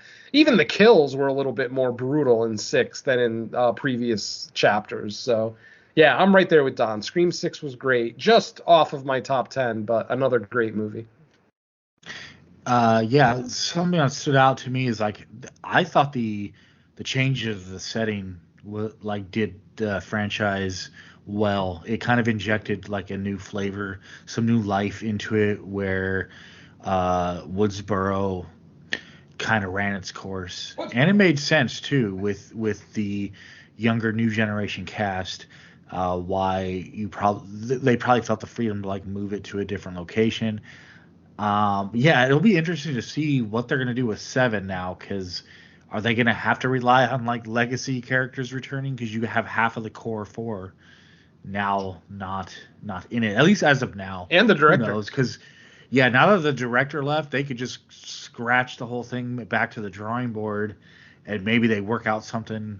Because I assume, because Jenna Ortega, at least what she said publicly, she left more for scheduling, not because of controversy, unless she just made it up. But now that the whole thing, I think there was other reasons pushed back. I think she left in solidarity with Melissa. The scheduling thing is just to make her look good. I mean, there's lots of speculation. That's the real reason why. But now, like after losing the director, I would assume it's going to get pushed back. So maybe they work out something and bring the two people back that left, but I don't know. We'll see. But yeah, I six. It didn't make my top 10, but I pretty much agree with everything said. I think that it for because I'm a big fan of Scream 4, and to me it was kind of like the new Scream 4 where it kind of did some things different, some things new. It didn't feel like the same old Scream plot all the way through it. So yeah, good pick there. All right, on to my number five. We have okay. So this movie, I liked it the first time I watched it, and I didn't necessarily know if I would say at the time that I watched it, even though I liked it, I didn't predict it would be on my list, but something kind of drew me back to needing to rewatch it because I was like, am I not giving this enough credit for actually how good it was? And so I threw it back on last week. And let me tell you, this went from not on my list at all to like halfway up the list into the top five. This also actually has an actor from Resurrected in it. He played the head priest in Resurrected, and he plays a character in this. And this movie, it's a small cast, takes place primarily in one setting, in one room of a house for the most part. But man, just the interactions, the dialogue, the story, the way things unfold, the way it didn't feel like a conventional story because I didn't know what was going to happen as the kind of mystery was unfolding. And I thought the conclusion was satisfying as well. Everybody did a great job in this, and I was thoroughly uh, satisfied with this movie, even more so on the second watch, and that would be Brooklyn 45. I told you. Absolutely loved it. Yeah, I mean, like when we did it on Fresh Cuts, I was definitely a fan of it. Um, but after watching it the second time, I was like, man, I didn't give this movie even enough credit despite liking it. And wow, like it was just so well done. Movies like this that you know there's a lower budget for, if they can nail the story and the dialogue and the characters to where you're just kind of like sucked into what's happening, um, you know it's a success. And I just thought like the parts where they really did have to go for it, like when the character that offed himself when he kind of reemerges, that was just so ghoulish and like kind of scary, like, and well, yeah, okay, yeah, it was definitely scary. And I just thought the way the story went, I love the tension in the room. I love the kind of like the subtext of like all the guilt and shame with some of the characters over what they had to do during the war versus like kind of like the gung ho.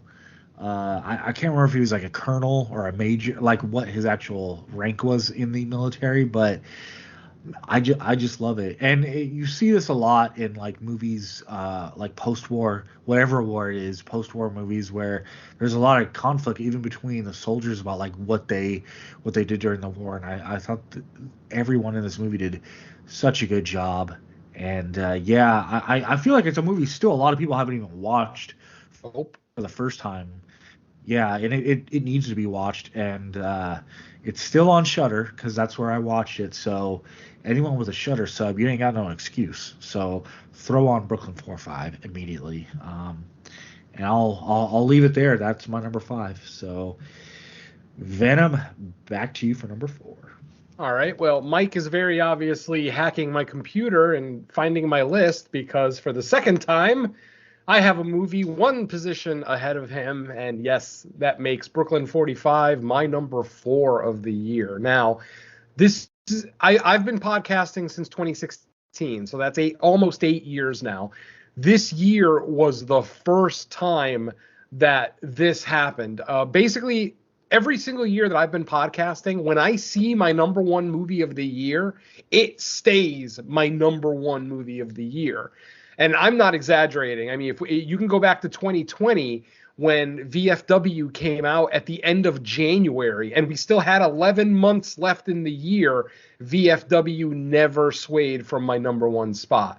whether it's Saint Maud, whether it's The Sadness, whatever movie I watch that ends up at my number one, that I literally proclaim publicly is now my number one movie of the year, has never moved out of that position. And now in 2023, it is the first time that it happened. This movie was my number one from the beginning of June when it first came out all the way to the end of October, until, you know, my eventual number one was released. So that's over 5 months, almost half the year, that Brooklyn 45 was my number one movie of the year. And not only did it fall out of the number one spot, it fell out of my top 3, which actually says a lot about the second half of this year. Now, I will admit that one of the movies that's in my top 3, I actually did watch before Brooklyn 45. And I loved it the first time I saw it, but I think because of the state of mind that I was in, I think I wasn't ultra healthy. I may not have actually soaked in everything that the movie had to offer, but on rewatch, I realized, oh, this movie is definitely going to be a top 3.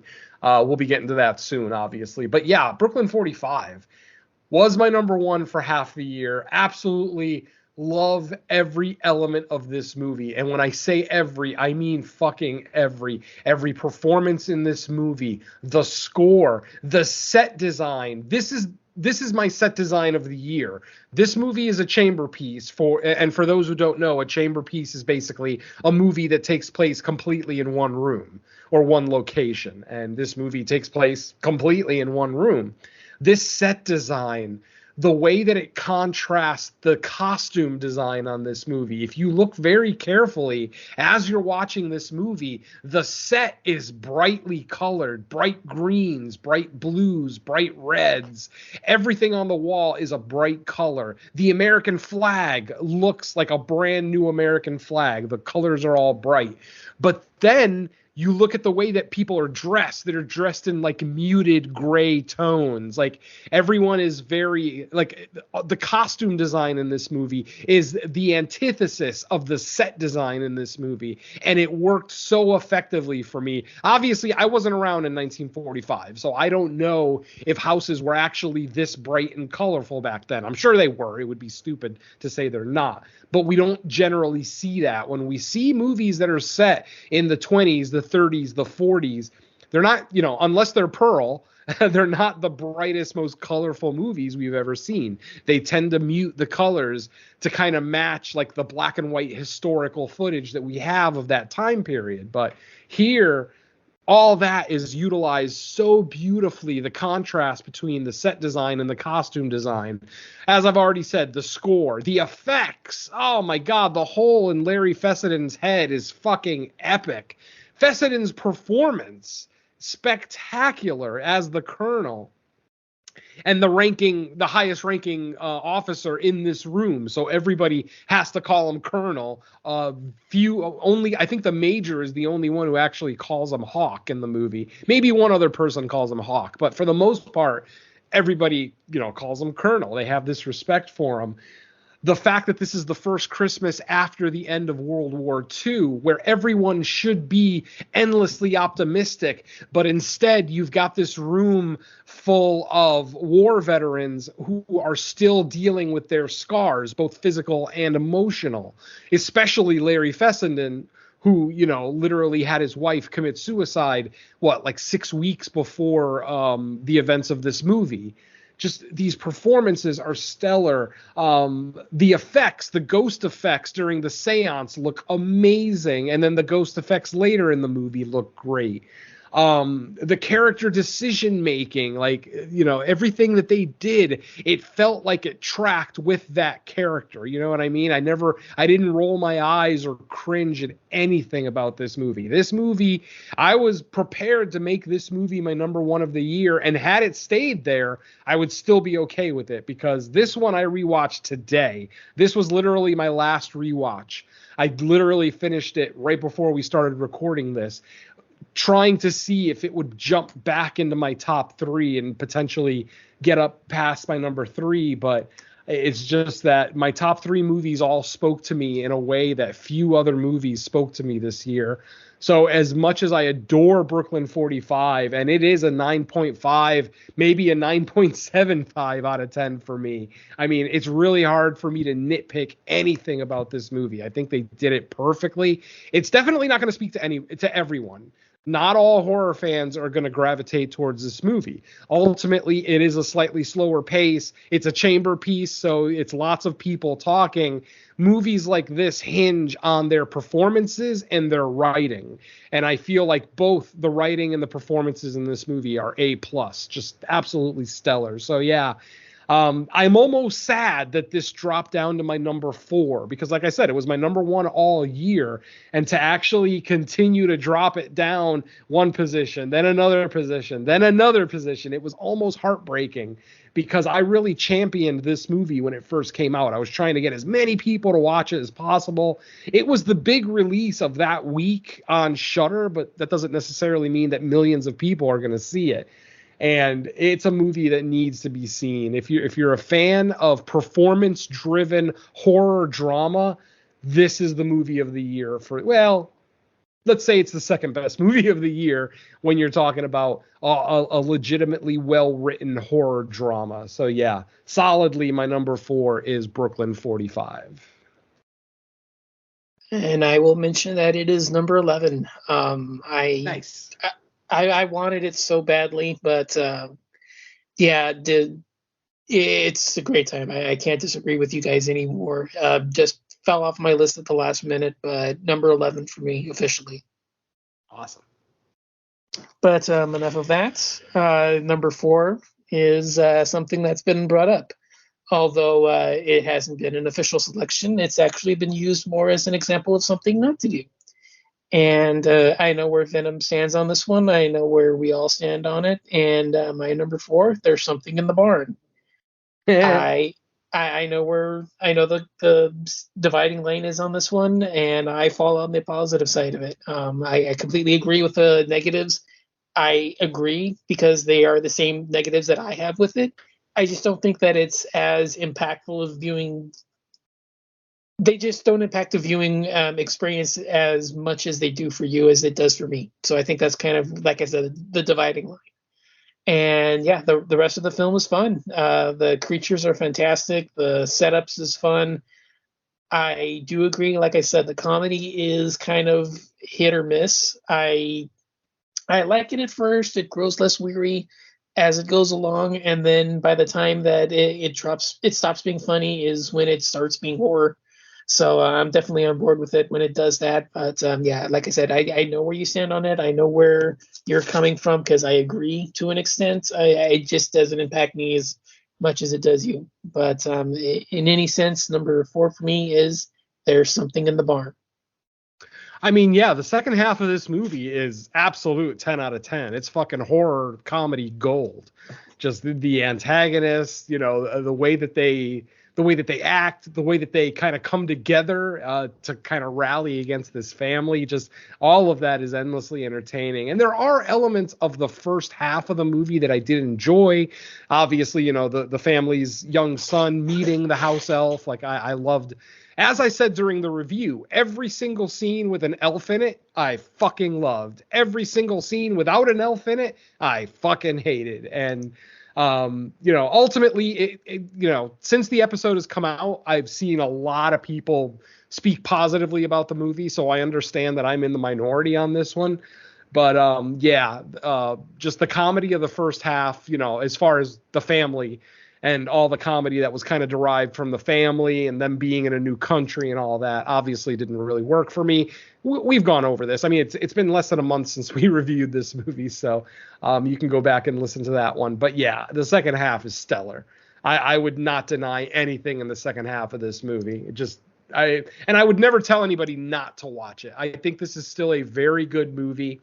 If you are like Don and you can get past the family and the attempts at comedy in the first half, then I can see how it's so high on someone's list.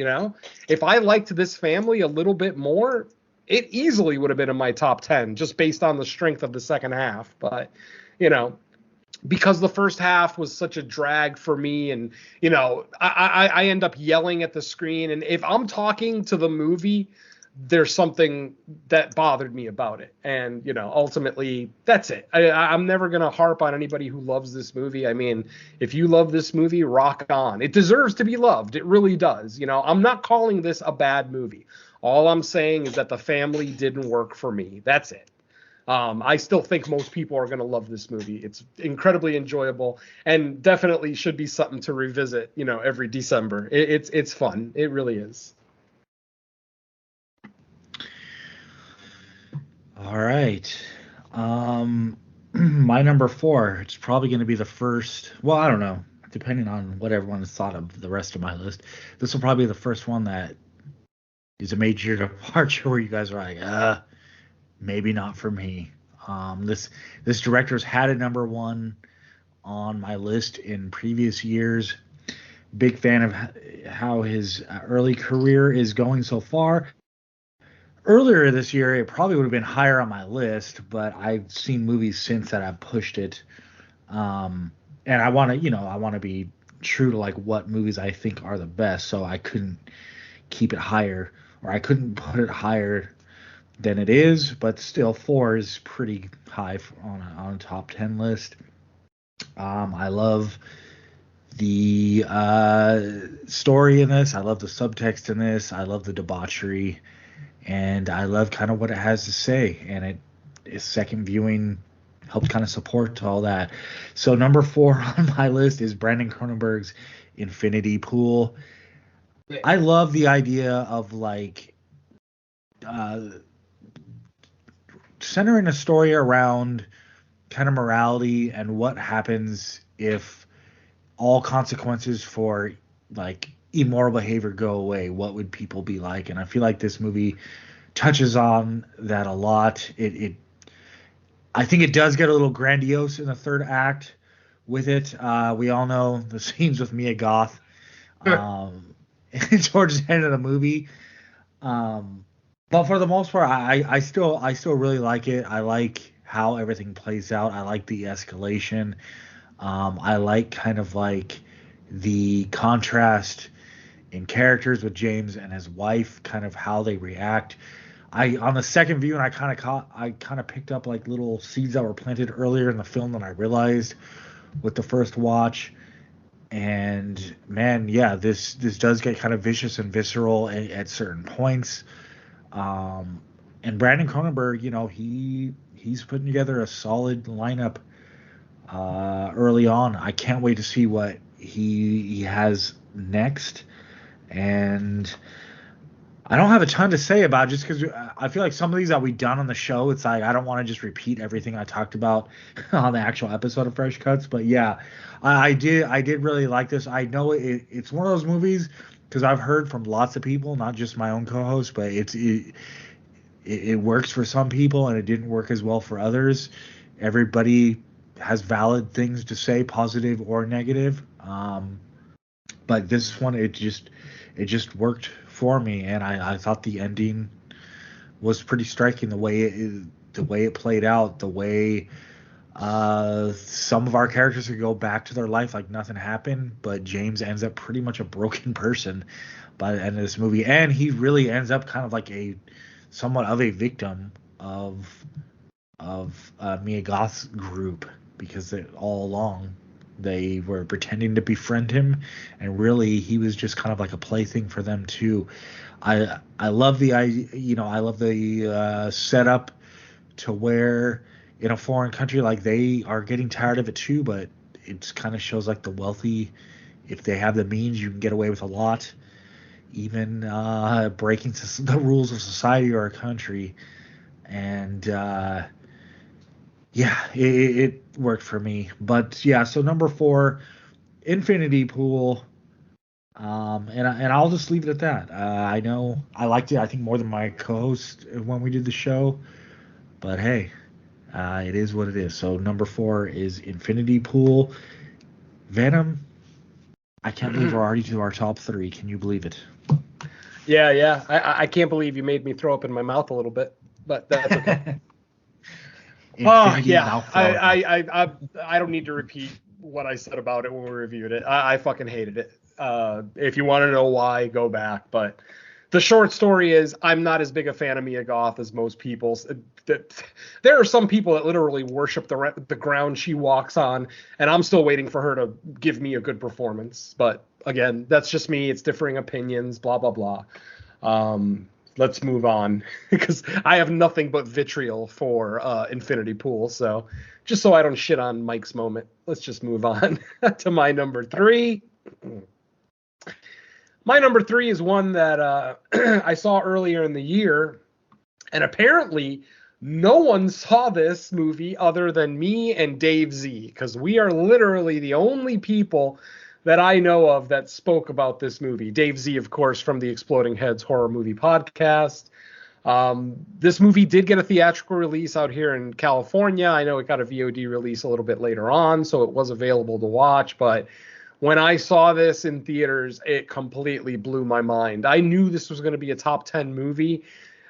When I started my rewatches, this movie was actually my number 9.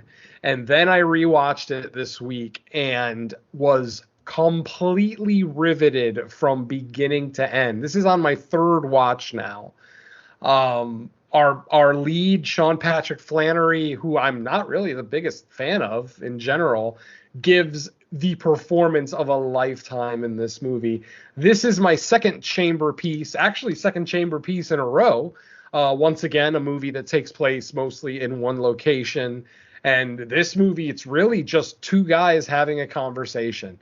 How is that a horror movie, you might ask? It's the subject matter that they are talking about. Sean Patrick Flanery plays a convict by the name of Edward Wayne Brady, who is on death row. He has been given his execution date. And the other character in the movie is a psychiatrist played by Jordan Belfi, Dr. James Martin. He has been tasked with deciding if Edward Wayne Brady is competent enough to be executed, or is he insane? So, this psychiatrist has to have a 2-hour conversation with this guy and then basically decide if he's insane or if he is of his right mind and ready to be executed. And this movie, where I've already said how much I love religious horror, this movie is definitely right. It is Bible thumping left and right, and I am on board for it.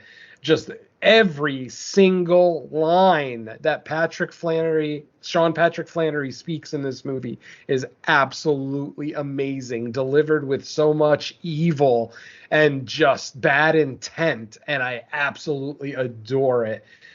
This movie is a 10 out of 10 for me. Yeah, does it have a lot of kills? No. But this movie doesn't need kills. Does it have any blood? No. Again, this movie doesn't need blood. This is very much a cerebral horror film. It's definitely a thinker. You have to have at least some basic knowledge of the Bible and Lucifer himself to really, really get the gist of everything that's being talked about in this movie. Like I said, I've seen it 3 times now. It blows me away every single time. And this is the type of movie where I never reach for my phone. I never look at my tablet. I am so riveted to the screen that I am just locked in to this entire conversation from beginning to its eventual end. And the only thing that I would knock this movie on is its ending. It's a good ending. It's a very solid ending. It's maybe not as over the top as I was hoping to see, but again, this is a very subdued movie, so it makes sense that it doesn't have a very over the top ending. So, without further ado, my number 3 movie of 2023 is Nefarious. I fucking love this movie. Sean Patrick Flanery is now a god to me. And I'm not just talking about the god that he's portraying in this movie. This is just some stellar acting if I've ever seen it. Just the fact that he is nothing like himself in this movie. If you know Sean Patrick Flanery's other roles, this one is like nothing else he's ever done, or at least nothing else that I've ever seen.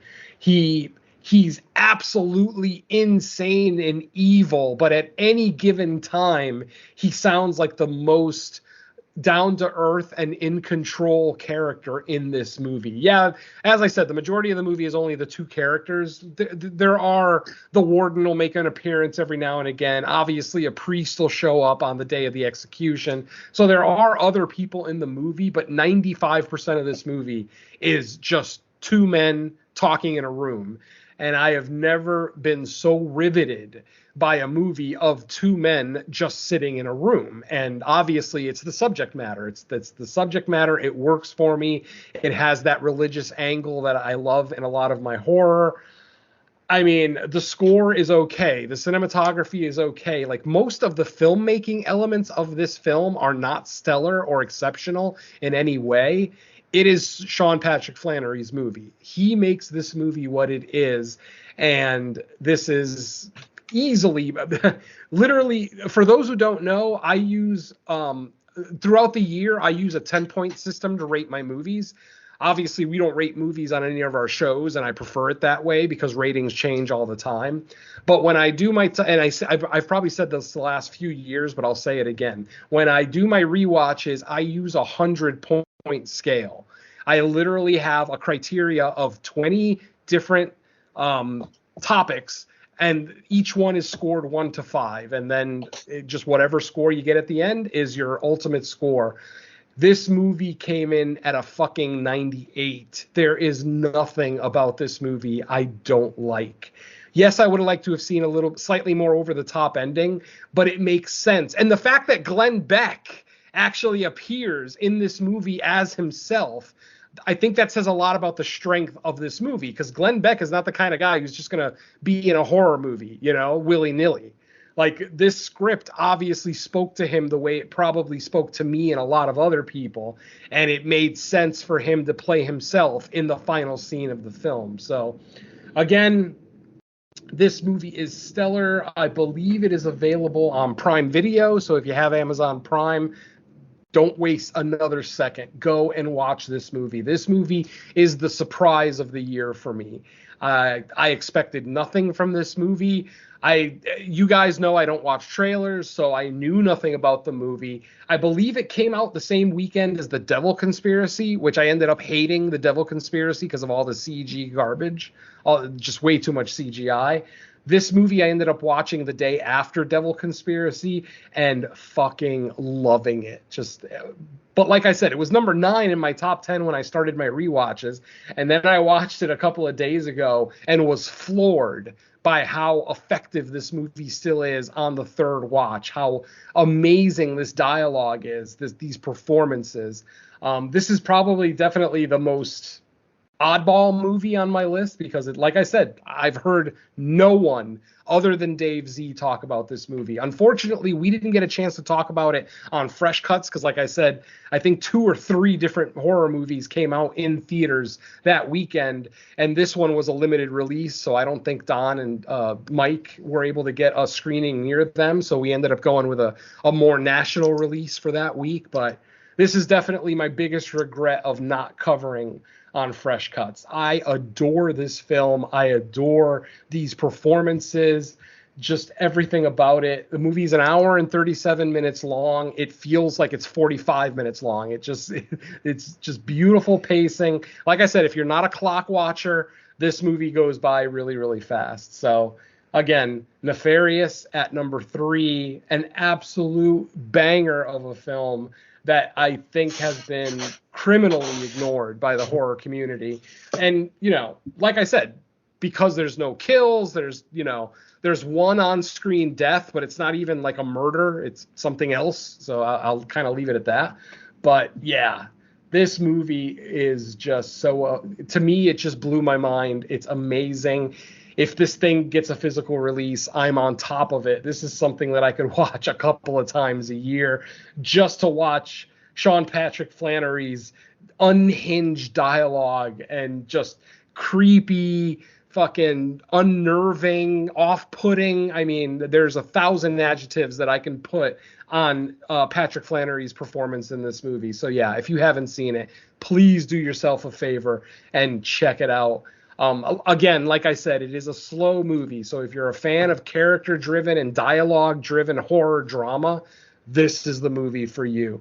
If you need more horror action, set pieces, blood, gore, then just ignore the movie. Don't bother with it. But like I said, if you like movies that make you think, this is that movie for 2023, at least for me. So yeah, Nefarious at number 3 with a 98 out of 100, if you can believe that. So yeah, there you go. I'll shut up now.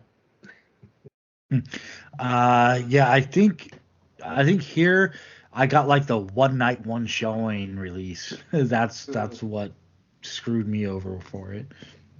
But okay, Don, number 3 for you.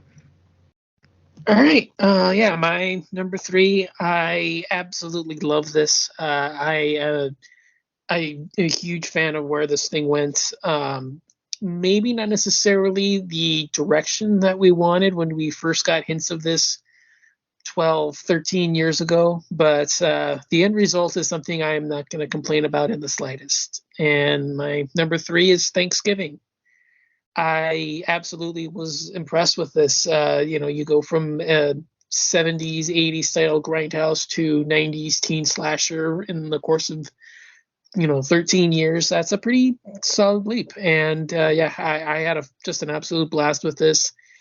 Great kills, a fantastic main villain, great setup. I love the whodunit mystery. There's a fantastic setup in the final act that just turns this thing into just an absolutely over the top bonkers to wild ride. And I'm definitely on board with it. I had just a fun time with this. Like I said, it takes a while to get used to the aesthetic, but there's a lot to like here. Like I said, there's some great stalking scenes. There's a great, main central killer that like we were saying earlier with Scream 6, there's a potential here for more to follow. So I'm intrigued about that, especially with the news that there is a sequel coming next year. And I'm totally on board with it. If it's anything like this, Eli Roth may finally be a worthwhile filmmaker to follow, because I haven't enjoyed much of anything he's done before this. So yeah, I absolutely had a blast with it. And like I said, my number 3 is Thanksgiving. Yeah, I'm in that very, very small camp that Don is in, where I've never really been impressed by anything Eli's done. He's a good filmmaker, don't get me wrong. I'm not saying that he makes garbage, but his movies don't hit me the way that they hit a lot of other people. Some people talk about Cabin Fever and Hostel being like the second coming of like Craven and Romero, and they just didn't really do that for me. Like, I have a major problem watching a horror movie without a physical antagonist. So, virus movies and things like that haven't always been my favorite. And even though Cabin Fever is fairly gory and a fairly well-made movie, it still just never really worked for me. Hostel was just a disappointment. It was so overblown and so hyped up that when I finally went to see it, I'm like, where's all this gore and violence that people were fucking talking about and that people were passing out at the screeners for? Like, no, I'm sorry. This just doesn't work for me. Oh, a Japanese girl has her eye ripped out. Ooh, I've never seen that before. Anyway, it's just one of those things that I've always thought Eli Roth was a little overblown. I don't want to say overrated. I hate using that fucking word, but, definitely has like a large young audience, whereas like the grizzled old guard of horror like ourselves maybe weren't gravitating to him as much. But yeah, Thanksgiving, he finally just made a fun horror movie that he didn't overthink. He didn't overthink this like he overthought The Green Inferno, like he overthought Hostel. It's just a solid, fun slasher that, yeah, it's definitely an honorable mention for me. I loved every second of it. I had a really, really good time, especially because it came out the same weekend of It's a Wonderful Knife, and It's a Wonderful Knife was just terrible, in my opinion, especially compared to Thanksgiving. It's terrible. Thanksgiving is head and shoulders a far superior movie. But yeah, I'm right there with Don. Thanksgiving was incredibly fun. Great kills, a good killer, a good mask. Even the mask I really liked. especially after he burned it in that one scene on the stove. I thought the mask looked just endlessly terrifying after he burned it. But yeah, overall, just a really, really fun movie. Highly recommend it. I'm sure most people in the community have seen it. It was a big release, a surprisingly successful film for Eli. So yeah, I'm looking forward to the second one and hoping that he just keeps that, that same just kind of meanness to him, that the meanness to the kills and some of the characters in the movie and blah blah blah. Just yeah, overall a great film and easily my favorite Eli Roth movie, which is probably making a lot of people's heads explode right now. But yeah, I've just never really been that big a fan. So bravo, Mr. Roth.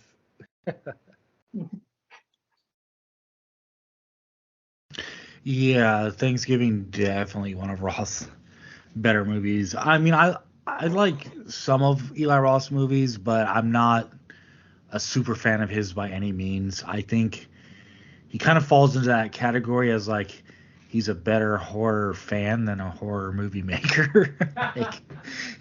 like if Eli Roth, Whoa.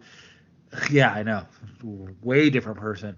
If Eli Roth invited us all to like sit down and have like a horror roundtable, I'd jump at the chance, but that doesn't mean I'm a fan of like his actual movies to that degree. Sort of like Yeah. Rob Zombie, because like whenever Rob Zombie Yep. talks about horror movies, I think it's always a fun conversation to listen to. But then the actual movies he makes, it's very mixed bag. Yeah, I'm definitely on board with you with that sentiment. I just don't want to be talking about his movies if that's for the invitation. True. Exactly. As long as the topic isn't his movies, I'm there. I feel the same way about Kirk Hammett. I mean, I am a big fan of early Metallica, 80s Metallica. Once 1990 rolled around, I was kind of done with it. But Kirk Hammett's knowledge of classic horror is absolutely stellar. And if there's a YouTube video of a tour of his house, and he has all of these great props and death masks and life masks and different screen used objects. I mean, his house is basically a classic horror museum. And when I say classic, I'm talking black and white, universal horror. He is a big fan, obviously, of like the horror of our time, 70s, 80s, 90s. But yeah, very knowledgeable. I never ever want to hear another Metallica song, but I'll talk to Kirk Hammett all day. They're still operating as an active unit? Oh God, unfortunately, yeah. And that I man, know, I was making a joke. I listened to 3 songs off that last album, and I threw up in my mouth a little bit. Last thing I heard was Death Magnetic, so. Oh. Yeah, that's why I made the joke. Oh, I hear you. I hear you. That's why I listen to Cattle Decapitation now. Solid. By the way, their new album was great. Since we're talking about top 10s, my number 1 album of the year is Cattle Decapitation. Terrasite is fucking spectacular. But I know that's a conversation for another show. Yeah, my number 2 after the new Cannibal Corpse. Nice. Very nice. Yeah, it's probably my top 5. I might have Black Braid 2 as my top, but I'm so behind on like listening to new metal that I'd have to like really give it all a listen. But before we get too sidetracked, because man, I would love to do a top 10 of that eventually. Right, we're all metalheads here. It's really easy to get sidetracked. All right, so my number 3. Okay, so this one, at least for American audiences, it was an A24 release. But I remember seeing the trailer, and when the A24 logo came up, I was like, wow, it almost feels like a more Blumhouse type story, but with the A24 logo on it. And that's because A24 actually just bought the rights to distribute this one.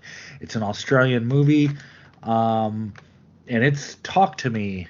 And I think this is kind of like a modern twist on a classic tale, a cursed object, a little bit of possession, horror going on in it, some grotesque stuff, some stories about loneliness, maybe a little guilt, isolation, all that kind of stuff wrapped up in a movie that you would expect from the studio, even though the fact that they didn't make it, which is maybe why they saw something in it and wanted to get distribution.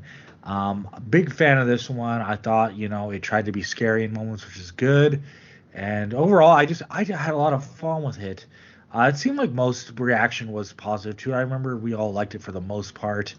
On fresh cuts, obviously to varying degrees, because it's my number 3. It might not even be on top lists, but hey, I really liked it. I liked the hand, and I liked that. I think they even sold like replica props of the Talk to Me hand, because I've seen like people post pictures with different ones. Yeah, Ryan Tudyk has one. Yeah, or whatever his name is. Yeah, Turek. Yeah.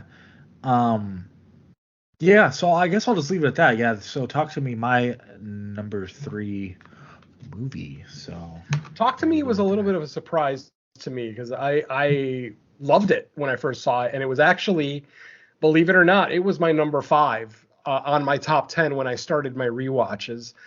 The issue with me on this rewatch was the cast. I'm okay with the main girl.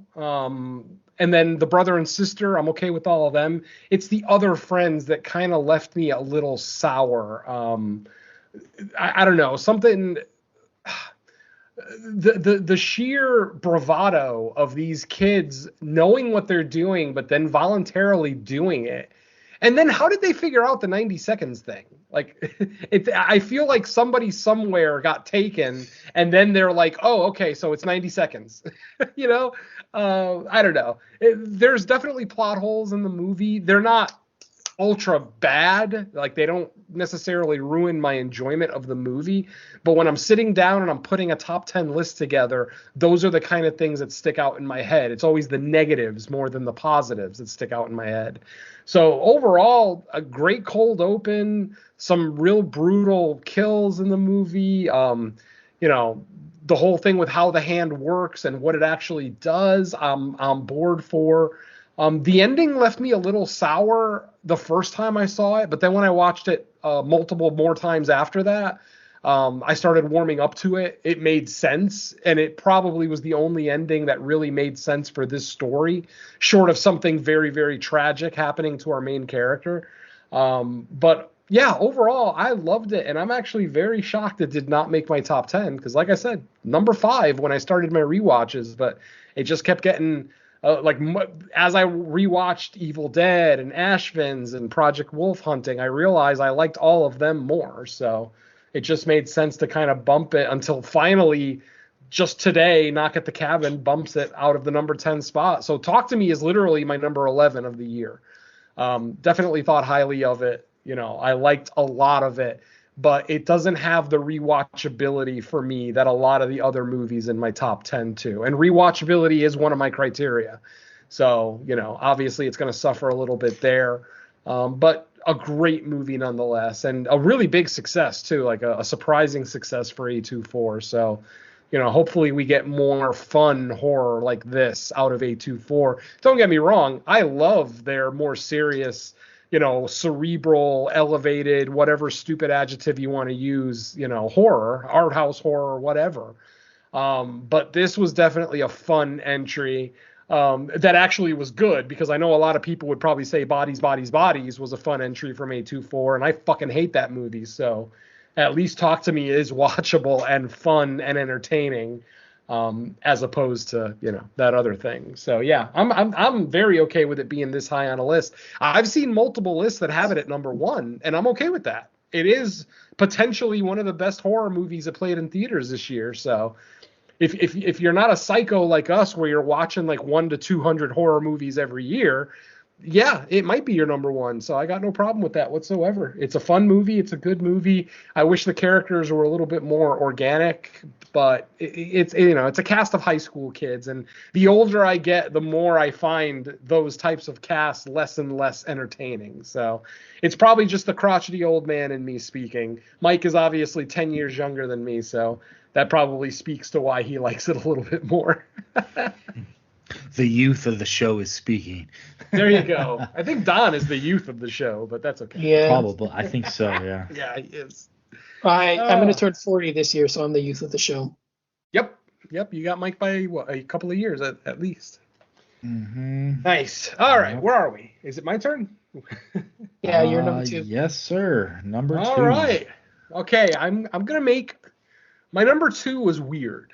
Um, if you know me, it's not weird, but the statement that I'm about to make is weird, and I will explain myself. The movie that I have on my number 2 horror list in my top 10 is my favorite movie of the year. Let me repeat that. My number 2 horror movie on my list is my absolute favorite movie of the year. Why is it number 2 on my horror list, you might ask?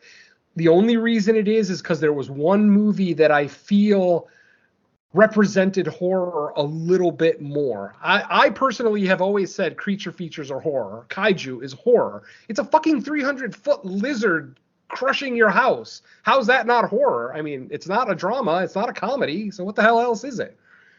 But, and I think I've already kind of tipped my hat. So, of course, my number 2 is the greatest Godzilla movie I think I've ever seen. It is Godzilla -1. I've now seen it even dozen times. I actually got to watch it at home finally. Somebody got me like just a shitty recording of it, but 11 times I watched it in the theater. I don't remember the last time I watched a movie in double digits in the theater. I think the South Park movie was probably the Damn, I last can't even one. remember the last time I've watched a movie in the double digits period. No, I know, I hear you. But man, when a movie speaks to me, it really fucking speaks to me. So, of course, my number 2, Godzilla -1. No fucking surprise. Don and myself, we're both lifelong, Godzilla and Kaiju fans. You guys know that we're on Creature Comforts. We were formerly on Underwater Kaiju from Outer Space. We are Kaiju fans. And this movie, like I said, it absolutely is a horror film. And it's a horror film because I don't want to see anyone die. I love all these characters in this movie, so I feel actual tension when Godzilla is marauding through the city and may potentially hurt one of our main characters. I've never felt like that. Not since the original. Not since that mother and child in the original who get crushed by that building have I felt something for a human character in a Godzilla movie. So this movie is an absolute 10 out of 10. Amazing storytelling, amazing, likable, and down-to-earth characters with real-world problems.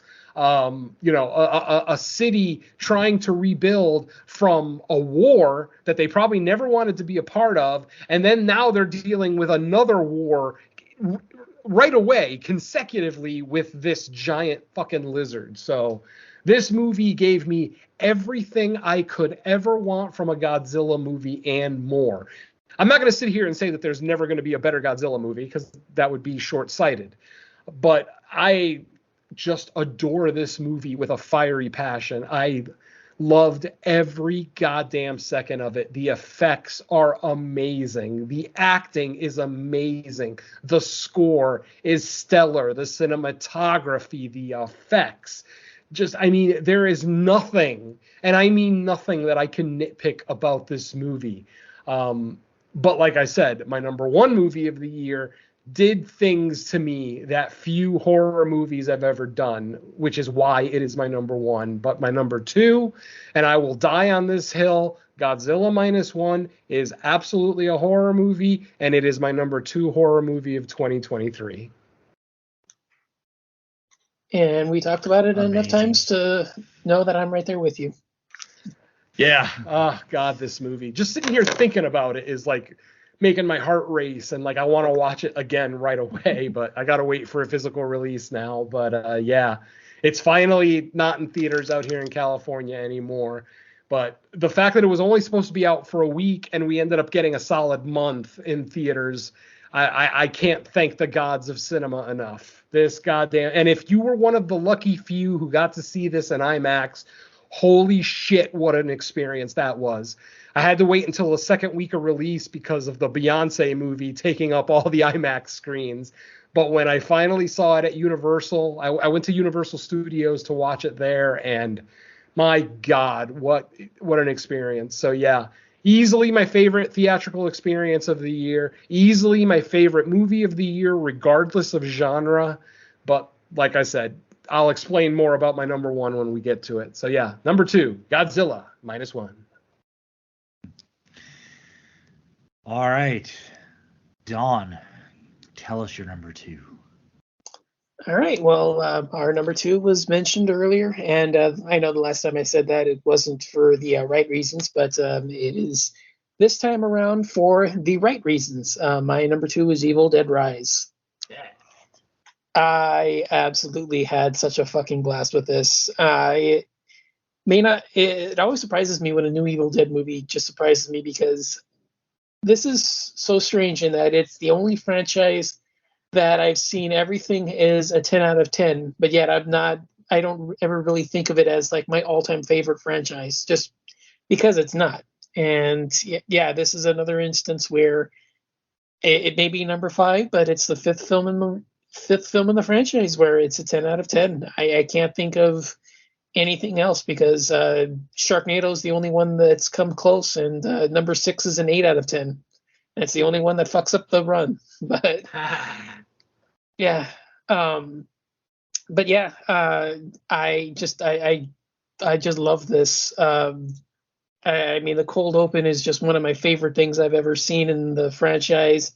The gore is just amazing. The setup with the mother and just the way that she just turns into this batshit insane creature. I was smiling ear to ear watching her just toy with the children, not the way that they just fail to realize what's going on, and it just lets them get stuck deeper and deeper and deeper. It was just such an amazing time, and I had such a fun experience just watching that unfurl in the final act, where everything just turns to hate. It was just an absolute blast. I absolutely loved it. It's another fantastic entry in the series where everything is a 10 out of 10. And yeah, I am completely on board with wanting more. I don't know why, but this franchise has just always worked for me. So yeah, my number 2 is Evil Dead Rise. Man, I never really thought about it until you made the statement just now, Don, but I 100% agree with you. I could make an argument for every single entry in the Evil Dead franchise being a 10 out of 10. I famously love the remake. I think the remake is absolutely stellar, but I love every single Evil Dead movie, yet it's not even a top 3 franchise for me. And that when I actually hear it out loud, it sounds weird that I can make an argument for all 5 of these movies being a 10 out of 10, but it's not my favorite horror franchise. That is interesting. So yeah, I think me and Don might need some therapy. I don't know.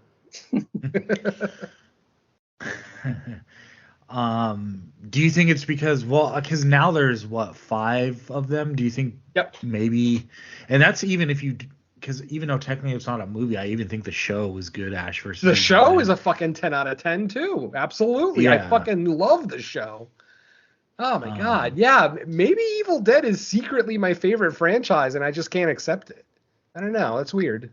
Because Evil Dead is definitely not what I gravitate towards. Like if I'm just sitting around the house and I want to watch a horror movie, I tend to either go slashers or zombies. If I go slashers, it's Jason. If I go zombies, it's Romero. I almost never just grab an Evil Dead movie and pop it in. That is interesting. You need your dead eye, Phil. Well, here's the thing. Maybe. Kandarian demons.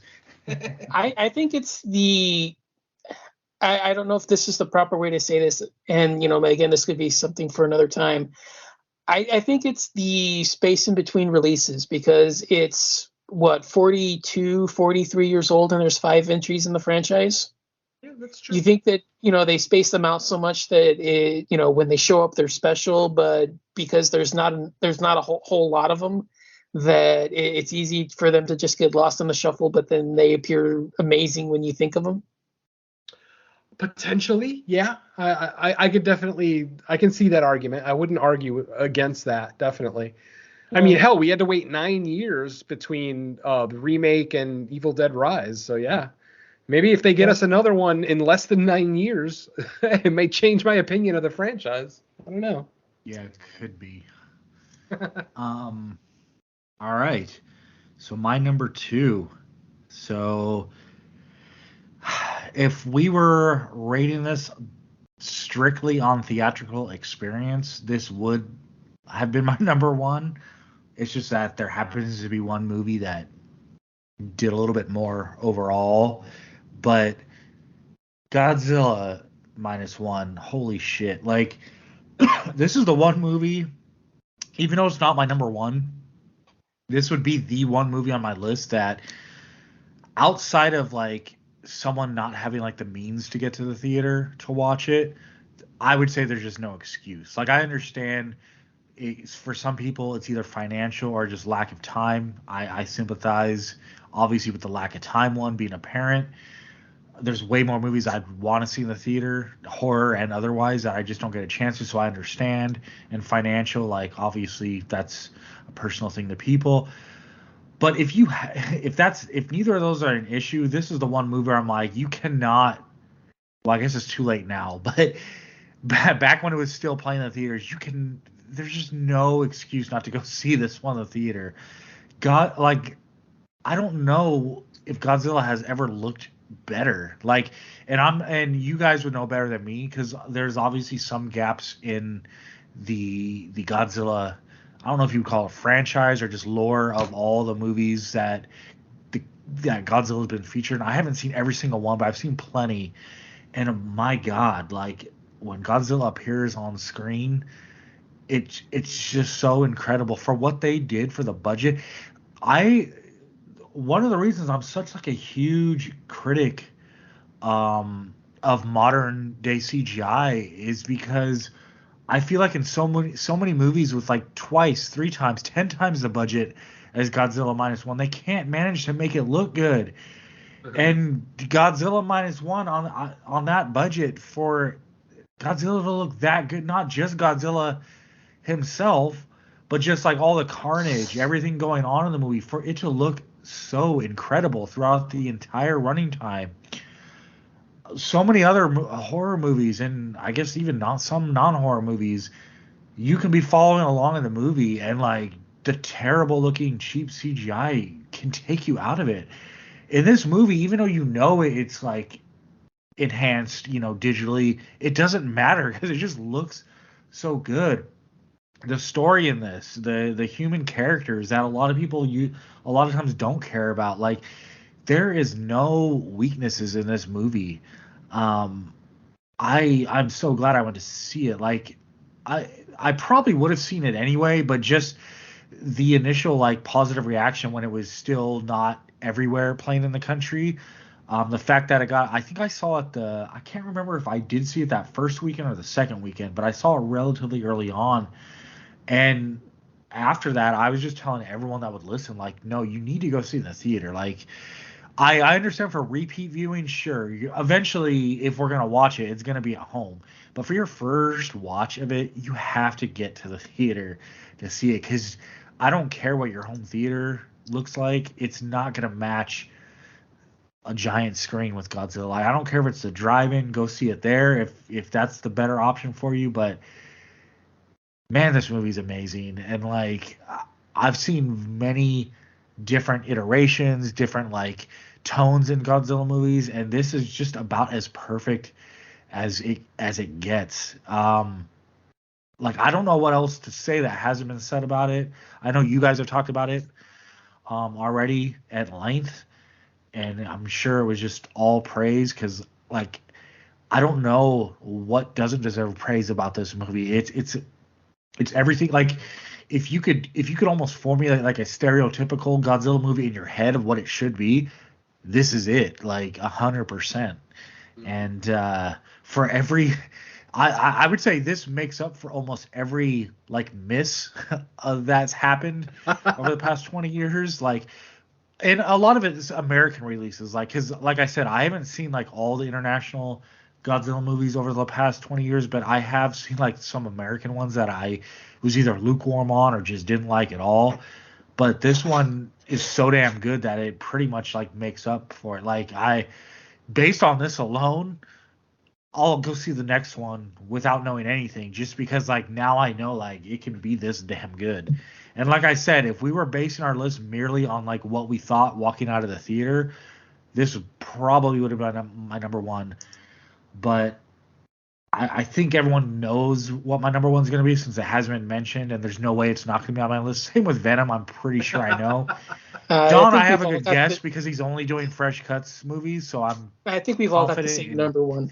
Yeah. Yeah, I'm guessing so, but I just had to make that like clarification about it because like I did struggle. Like I'm like, man, I don't know. Maybe this should be my number one, but it's almost like a co-number one. If that's even a fair thing to say. But yeah, Godzilla minus one, pretty much a flawless movie. Hopefully, like on some type of anniversary, they re-release it in theaters, like in the future, because I have a feeling that like everybody that watches it at home as a first-time watch is gonna regret instantly that they didn't go to the theater. But I have a feeling they'll get a chance in the future. Maybe like Yeah. take their kids or family that like is new to Godzilla to show them like this is how it's done. But I'll leave it at that because I'm starting to ramble about it. But yeah, Oh man, Godzilla I minus really one was really so hope good. we get that black and white version released out here. There's no plans as of right now for us to get the black and white version that's playing in Japan theaters right now. It's in Japanese theaters as we speak. But man, if we could get that here, I mean, it'll probably be on the Blu-ray anyway. So once we get a physical release, I'm sure it'll be on there. But I would really love to see this in theaters on a big screen in black and white. I don't think it's going to be better necessarily, but because of people like Don and me being old school Godzilla heads, just seeing that black and white presentation, it definitely means a lot. And it'll take us back to, watching 1954 for the first time, So, Oh, there's so many scenes. I'm just waiting to see how they're gonna look like because exactly. I am so dying to see what that opening is gonna look like in black and white. I mean, I want to see that atomic breath in black and white so bad. Oh, jeez. Oh my god. All right. We're done soiling our pants now.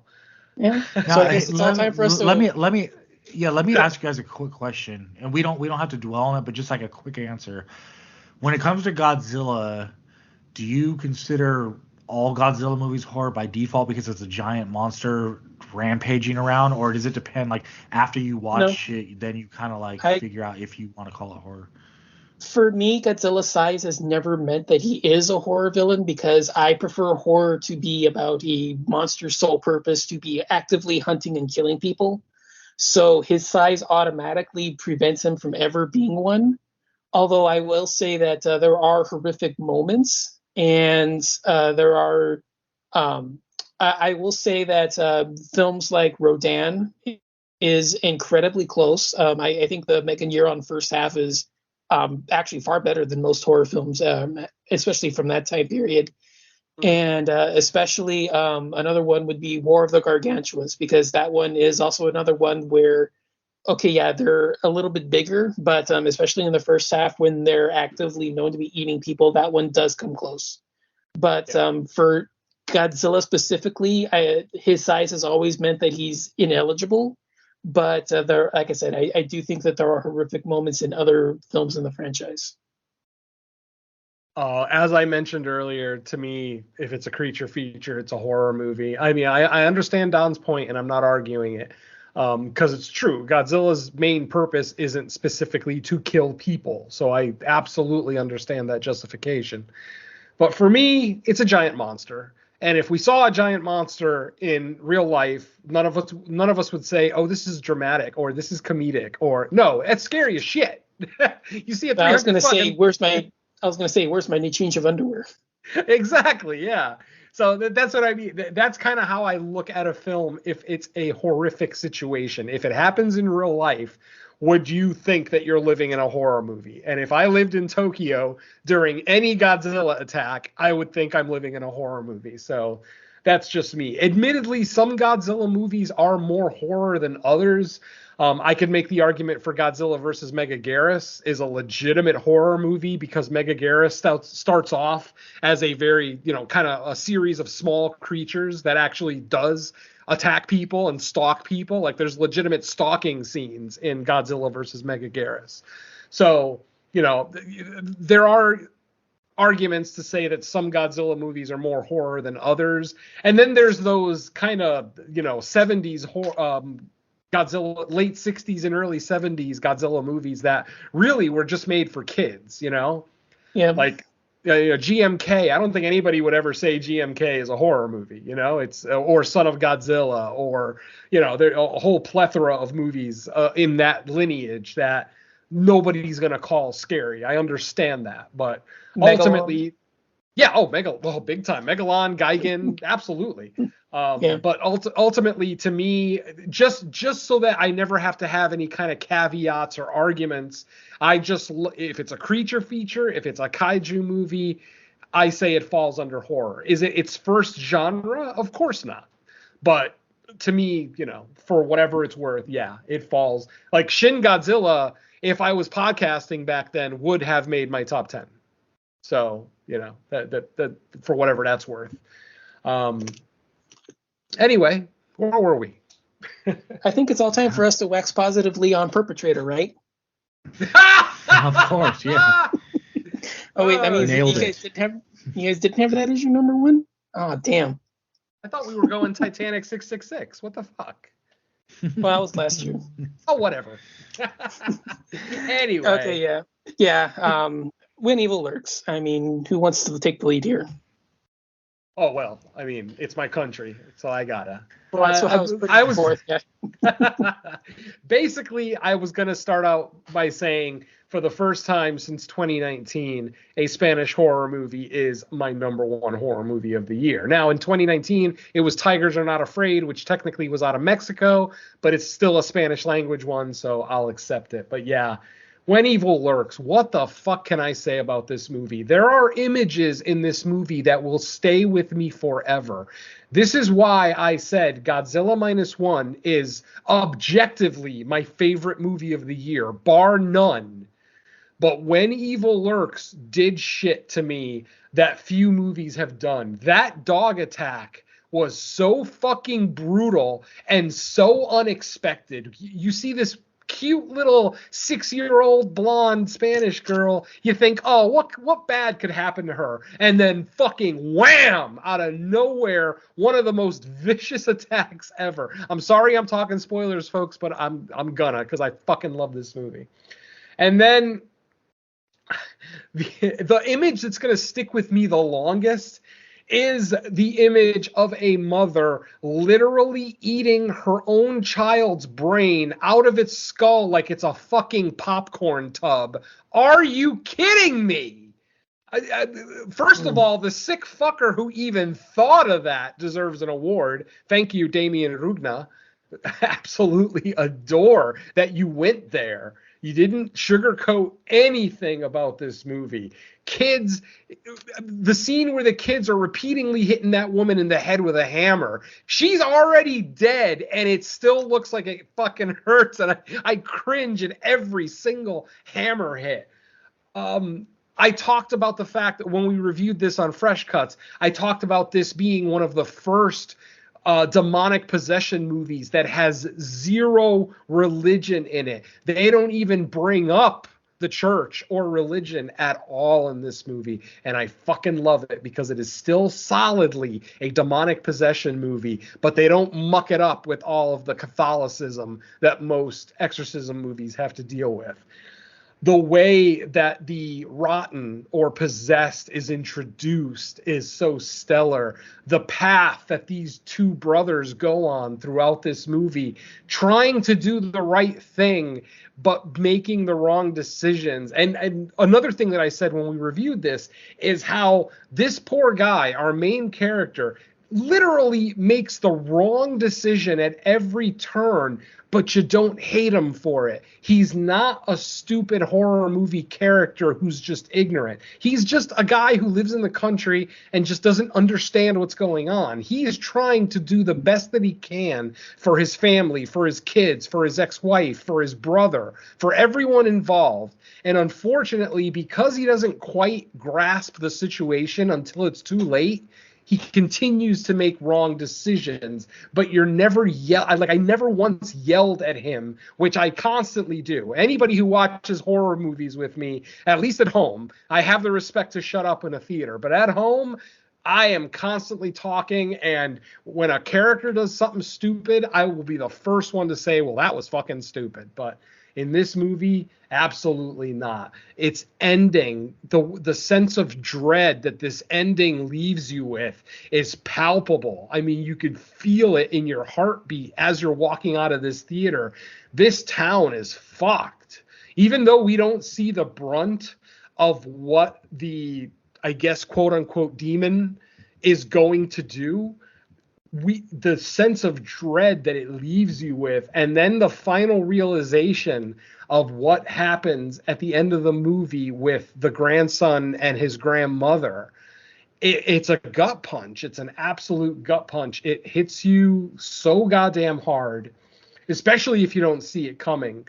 There are clues throughout the movie that it's coming. There are, multiple events that kind of point to what is going to happen between the grandson and the grandmother. But then when we get that reveal, it's like, oh shit.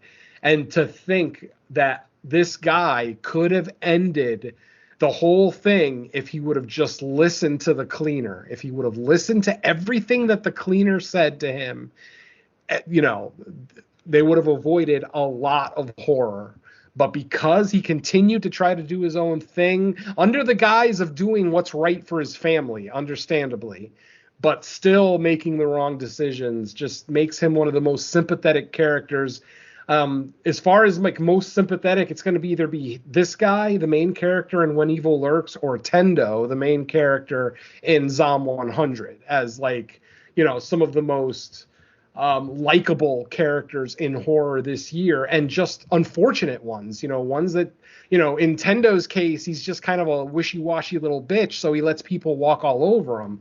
In this one, he's just ignorant. He just doesn't know any better. And, it's like you want to hate him, but you can't, because, again, he's not being maliciously stupid. He just doesn't fully understand what's going on. But like I said, the images in this movie, the score, the brutality and surprise of some of the kills, like a lot of the kills in this movie come out of nowhere. It's not like there's stalking and then there's a final like stab or something. No, some of these kills just come out of fucking nowhere, and that's effective. That's incredibly effective for a horror film. So yeah, like I said, even though Godzilla is my number one favorite movie of the year, nothing even comes close. What Evil Lurks was the best pure horror film of the year. It left me with feelings that I don't like, and that's when a horror movie is truly effective. When you feel dirty at the end of it, or when you feel like, oh man, I did not like the path that this movie went on, but the feeling that I have is so tangible that it can't be denied what the movie did. Like I said, between the images in this movie, the dialogue, some of the dialogue in this movie that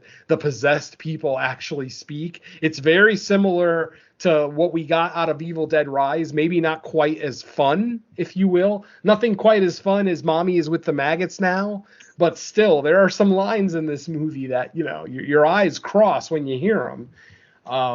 I can't say enough good things about this movie. This movie made me uncomfortable. It made me, because some of the attacks in this movie, specifically the first couple, come out of nowhere, you're basically at attention for the whole rest of the movie, because the next kill could literally be come in a blink, and you might miss it, or you might miss the beginning of it, or whatever. So when a movie demands that kind of attention, how can it not be the number one movie of the year? So yeah, for me, this was a no-brainer. As much as I love Godzilla and Nefarious, When Evil Lurks is just an absolute masterpiece, 10 out of 10.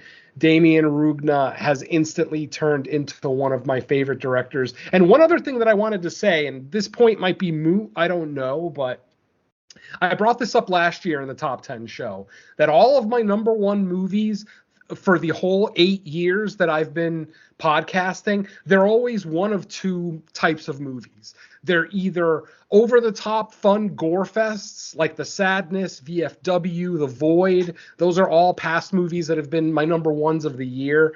And then the other type of movie is the more cerebral thinker, the Saint Mauds, the Midsommars, The Witch, things like that.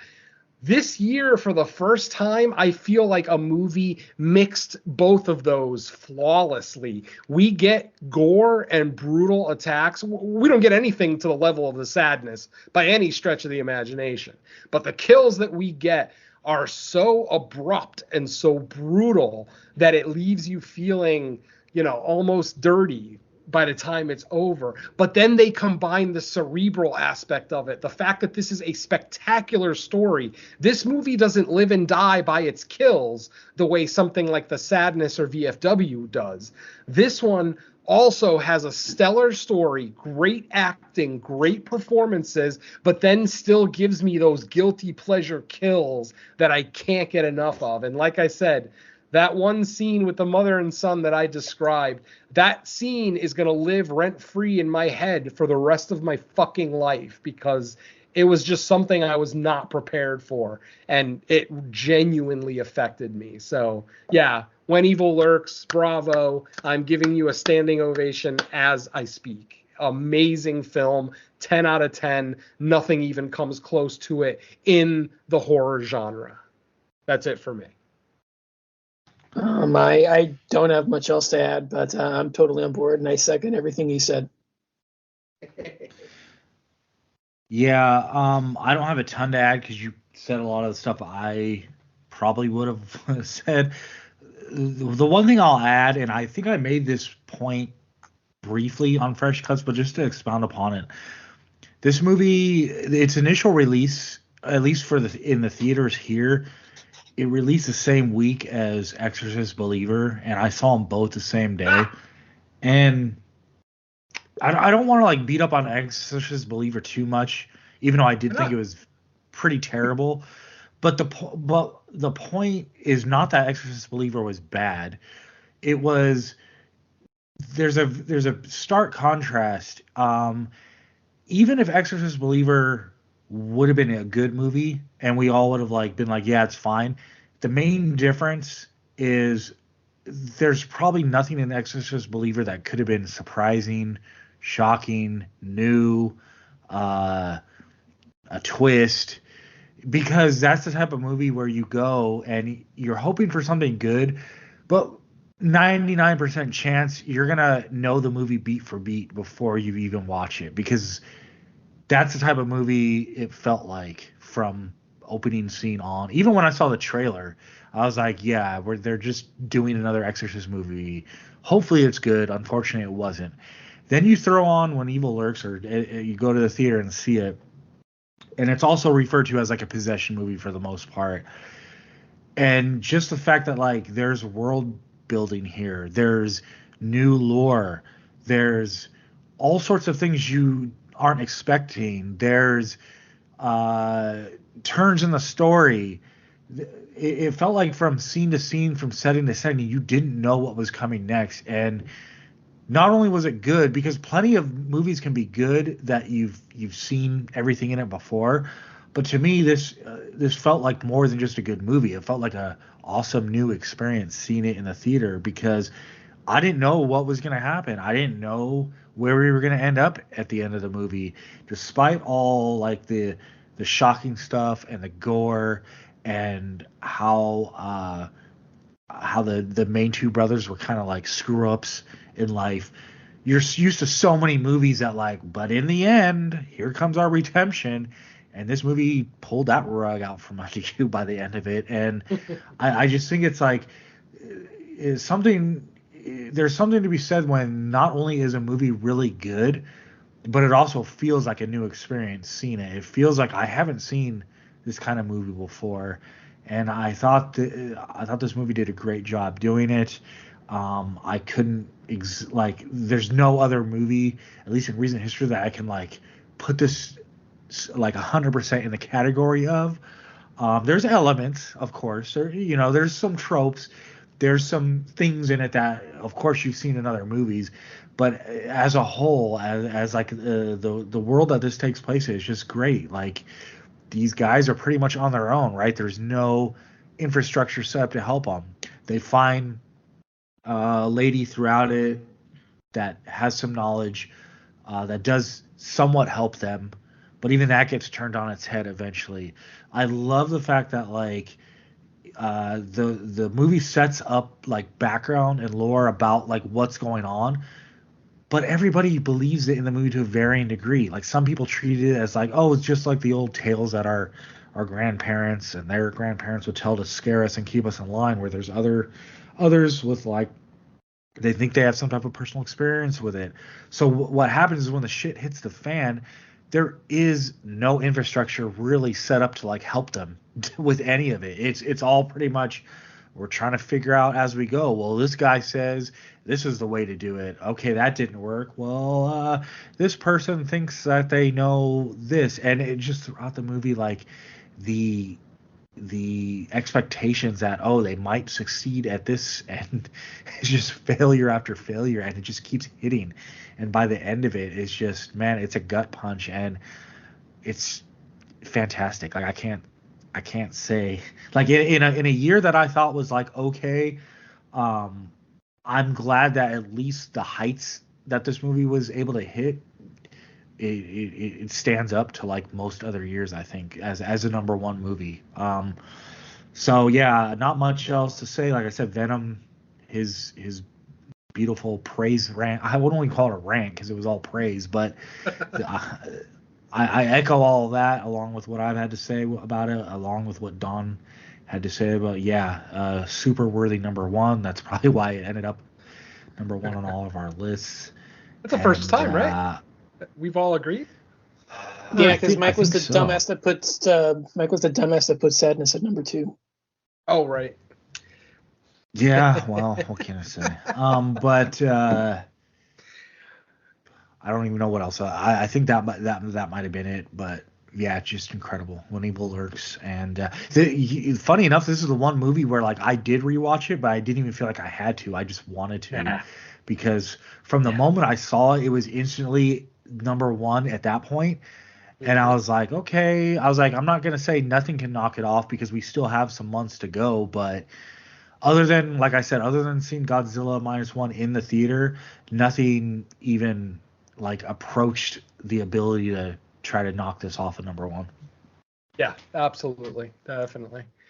I mean, I was talking about how earlier when I watch my number one movie of every year, I know it's my number one movie, and even though Brooklyn 45 kind of fell out, it was When Evil Lurks that originally knocked it out. Because, goddamn, walking out of that theater, I was literally saying, well, I was saying what Mike wasn't. I can't imagine something beating this. I mean, unless we get the Sadness 2 before the end of the year, I don't see anything topping this. With the emotions that it left me with, the love that I had for these characters, the despair that I felt throughout the movie, and even walking out of the theater, the despair that you feel, because you got to think about what's gonna happen after. This is one of those movies where they could literally do a direct sequel. I don't know if it would be good necessarily. I mean, hopefully it would be as good, but it would be a lot more over the top because, with the ending of When Evil Lurks, happening the way it does, that sense of dread of what's going to happen to not just this town, but potentially the entire country because of this guy just not being able to listen to people around him who are trying to help him. It's frustrating and sad all at the same time. And it's just so effective. Like it's rare that I say a movie is literally a 100 out of 100 because there's always something to nitpick. But I found nothing wrong with this movie. My top two movies, I can't find anything wrong with them. Like if literally I went through both of them this week meticulously, trying to find negative things that would make my list a little bit easier to put together. But with these top two, and really my top three, because Nefarious is damn near a perfect film as well, though I don't think it's going to be as universally loved as, Godzilla and When Evil Lurks. But for me personally, it absolutely worked. It is a flawless film. I know it's not going to work for everybody, but hopefully I would love it if people would contact us after this is over. Hit us up on Facebook or Twitter or wherever you can hit us up and let us know. Did you actually even know that Nefarious was a thing before you heard our top 10 list? Because, like I said, one other person in the entire fucking world that I heard talk about this movie. Like even YouTube reviewers that usually do all horror, they even still skipped Nefarious. Like I don't remember seeing many Nefarious reviews when that came out. I talked about it on the main show during our What We've Been Watching section because we didn't have the opportunity to do it on Fresh Cuts, but goddamn. I agree with Mike's earlier sentiment about this year being top heavy because my top three movies are 10 out of 10s, with my number 4 being a very close 10 out of 10. And even my number 5 at Zom 100 is damn near a flawless, heartwarming zombie tale. So yeah, it was a very top heavy year, but at least there was something there, which is why I try not to nitpick on the quality of an overall year of cinema, because these top 3 or 4 movies on my list are all stellar, and any year that they come out, they're going to be near the top of my list. So I don't have the grievances with 2023 that a lot of other people do. I guess I'll just leave it at that. Yeah, I'm looking it up right now, and either it's too generic a title or nobody's covering. But yeah, I'm looking up YouTube right now, and I'm not seeing anything for Nefarious. Yeah, I'm seeing the trailer, but yeah, I'm seeing the trailer, but there's nothing. It's criminally underwatched, absolutely. And it's where did I say it was available? Oh, it's Amazon Prime. Yeah, Prime is one of the more expensive streaming apps. Well, it's not just an app that you're paying for with Amazon Prime. You're paying for everything else. So I understand maybe not as many people have Amazon Prime as have Netflix or Shudder or whatever. But yeah, if you got Prime, Nefarious and When Evil Lurks are both on Prime right now. So fucking get up. Well, When Evil Lurks is on Shudder anyway. But yeah, regardless, I think all the movies that we talked about today need to be watched. There's some bangers on here. There's some surprises, like Ashvin's was a big surprise for me. I did not anticipate that being in my top 10, but it definitely jumped up on my rewatch. So yeah, I don't know what else there is to say. I'll hand it over to Mike. The only thing, I have a couple honorable mentions. Some of them were actually on your guys' list.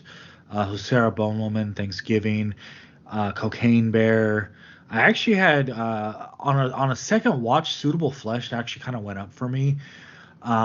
Watching that, I was like, it's pretty impressive that they landed Heather Graham for that, because like the rest of the cast, I can totally see, but Heather Graham I thought was pretty good in that, and I actually had It Lives Inside as an honorable mention.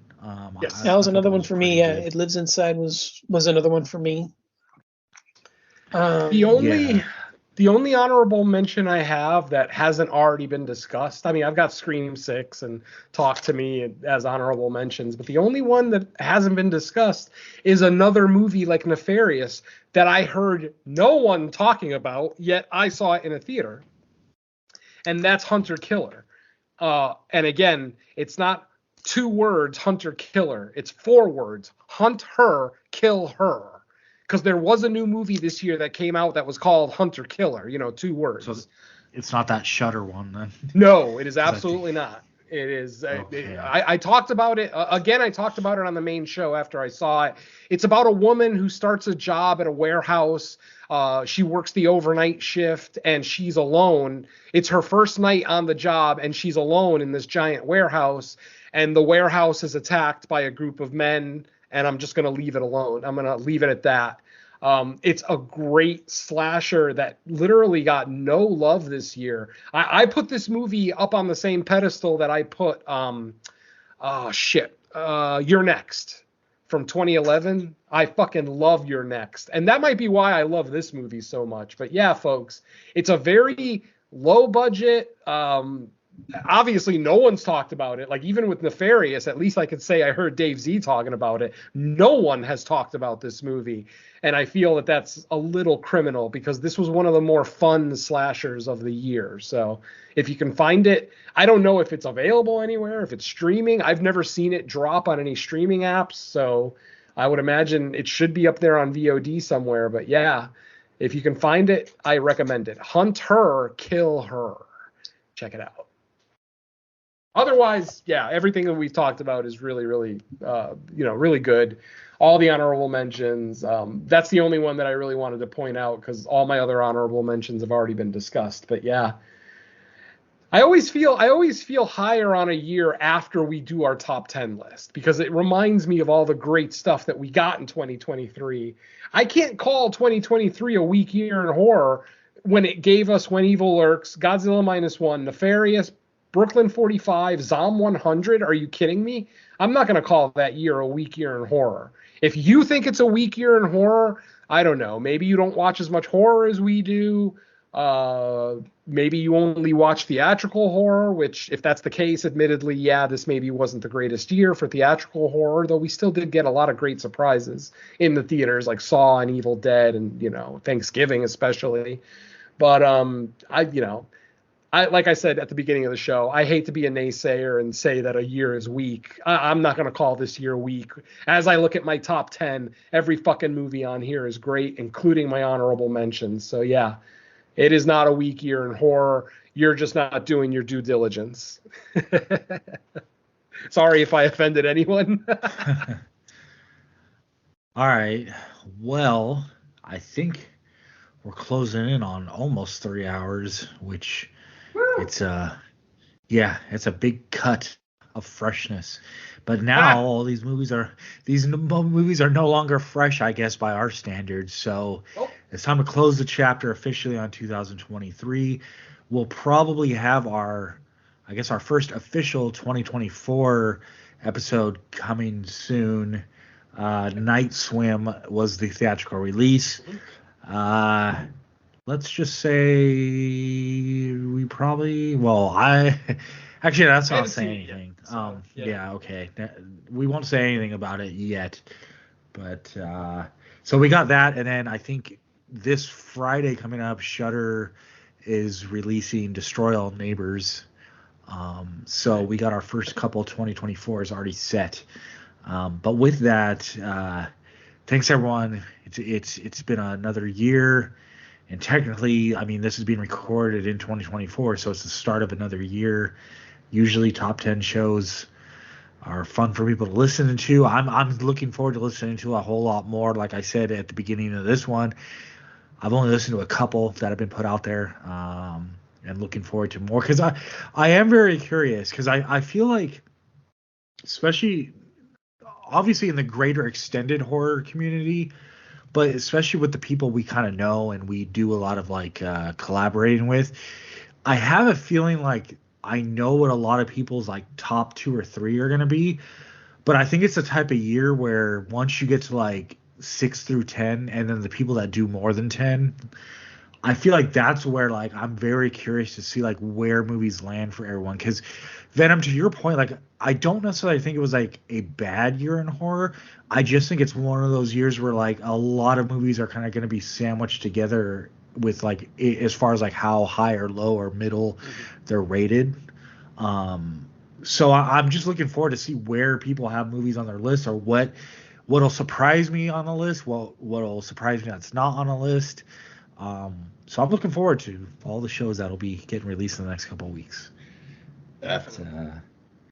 Yeah, with that said, thank you everybody for listening. We officially begin another year in a few days from now, sometime later this week. And with that, Venom, Don, let's say bye to our listeners. Later.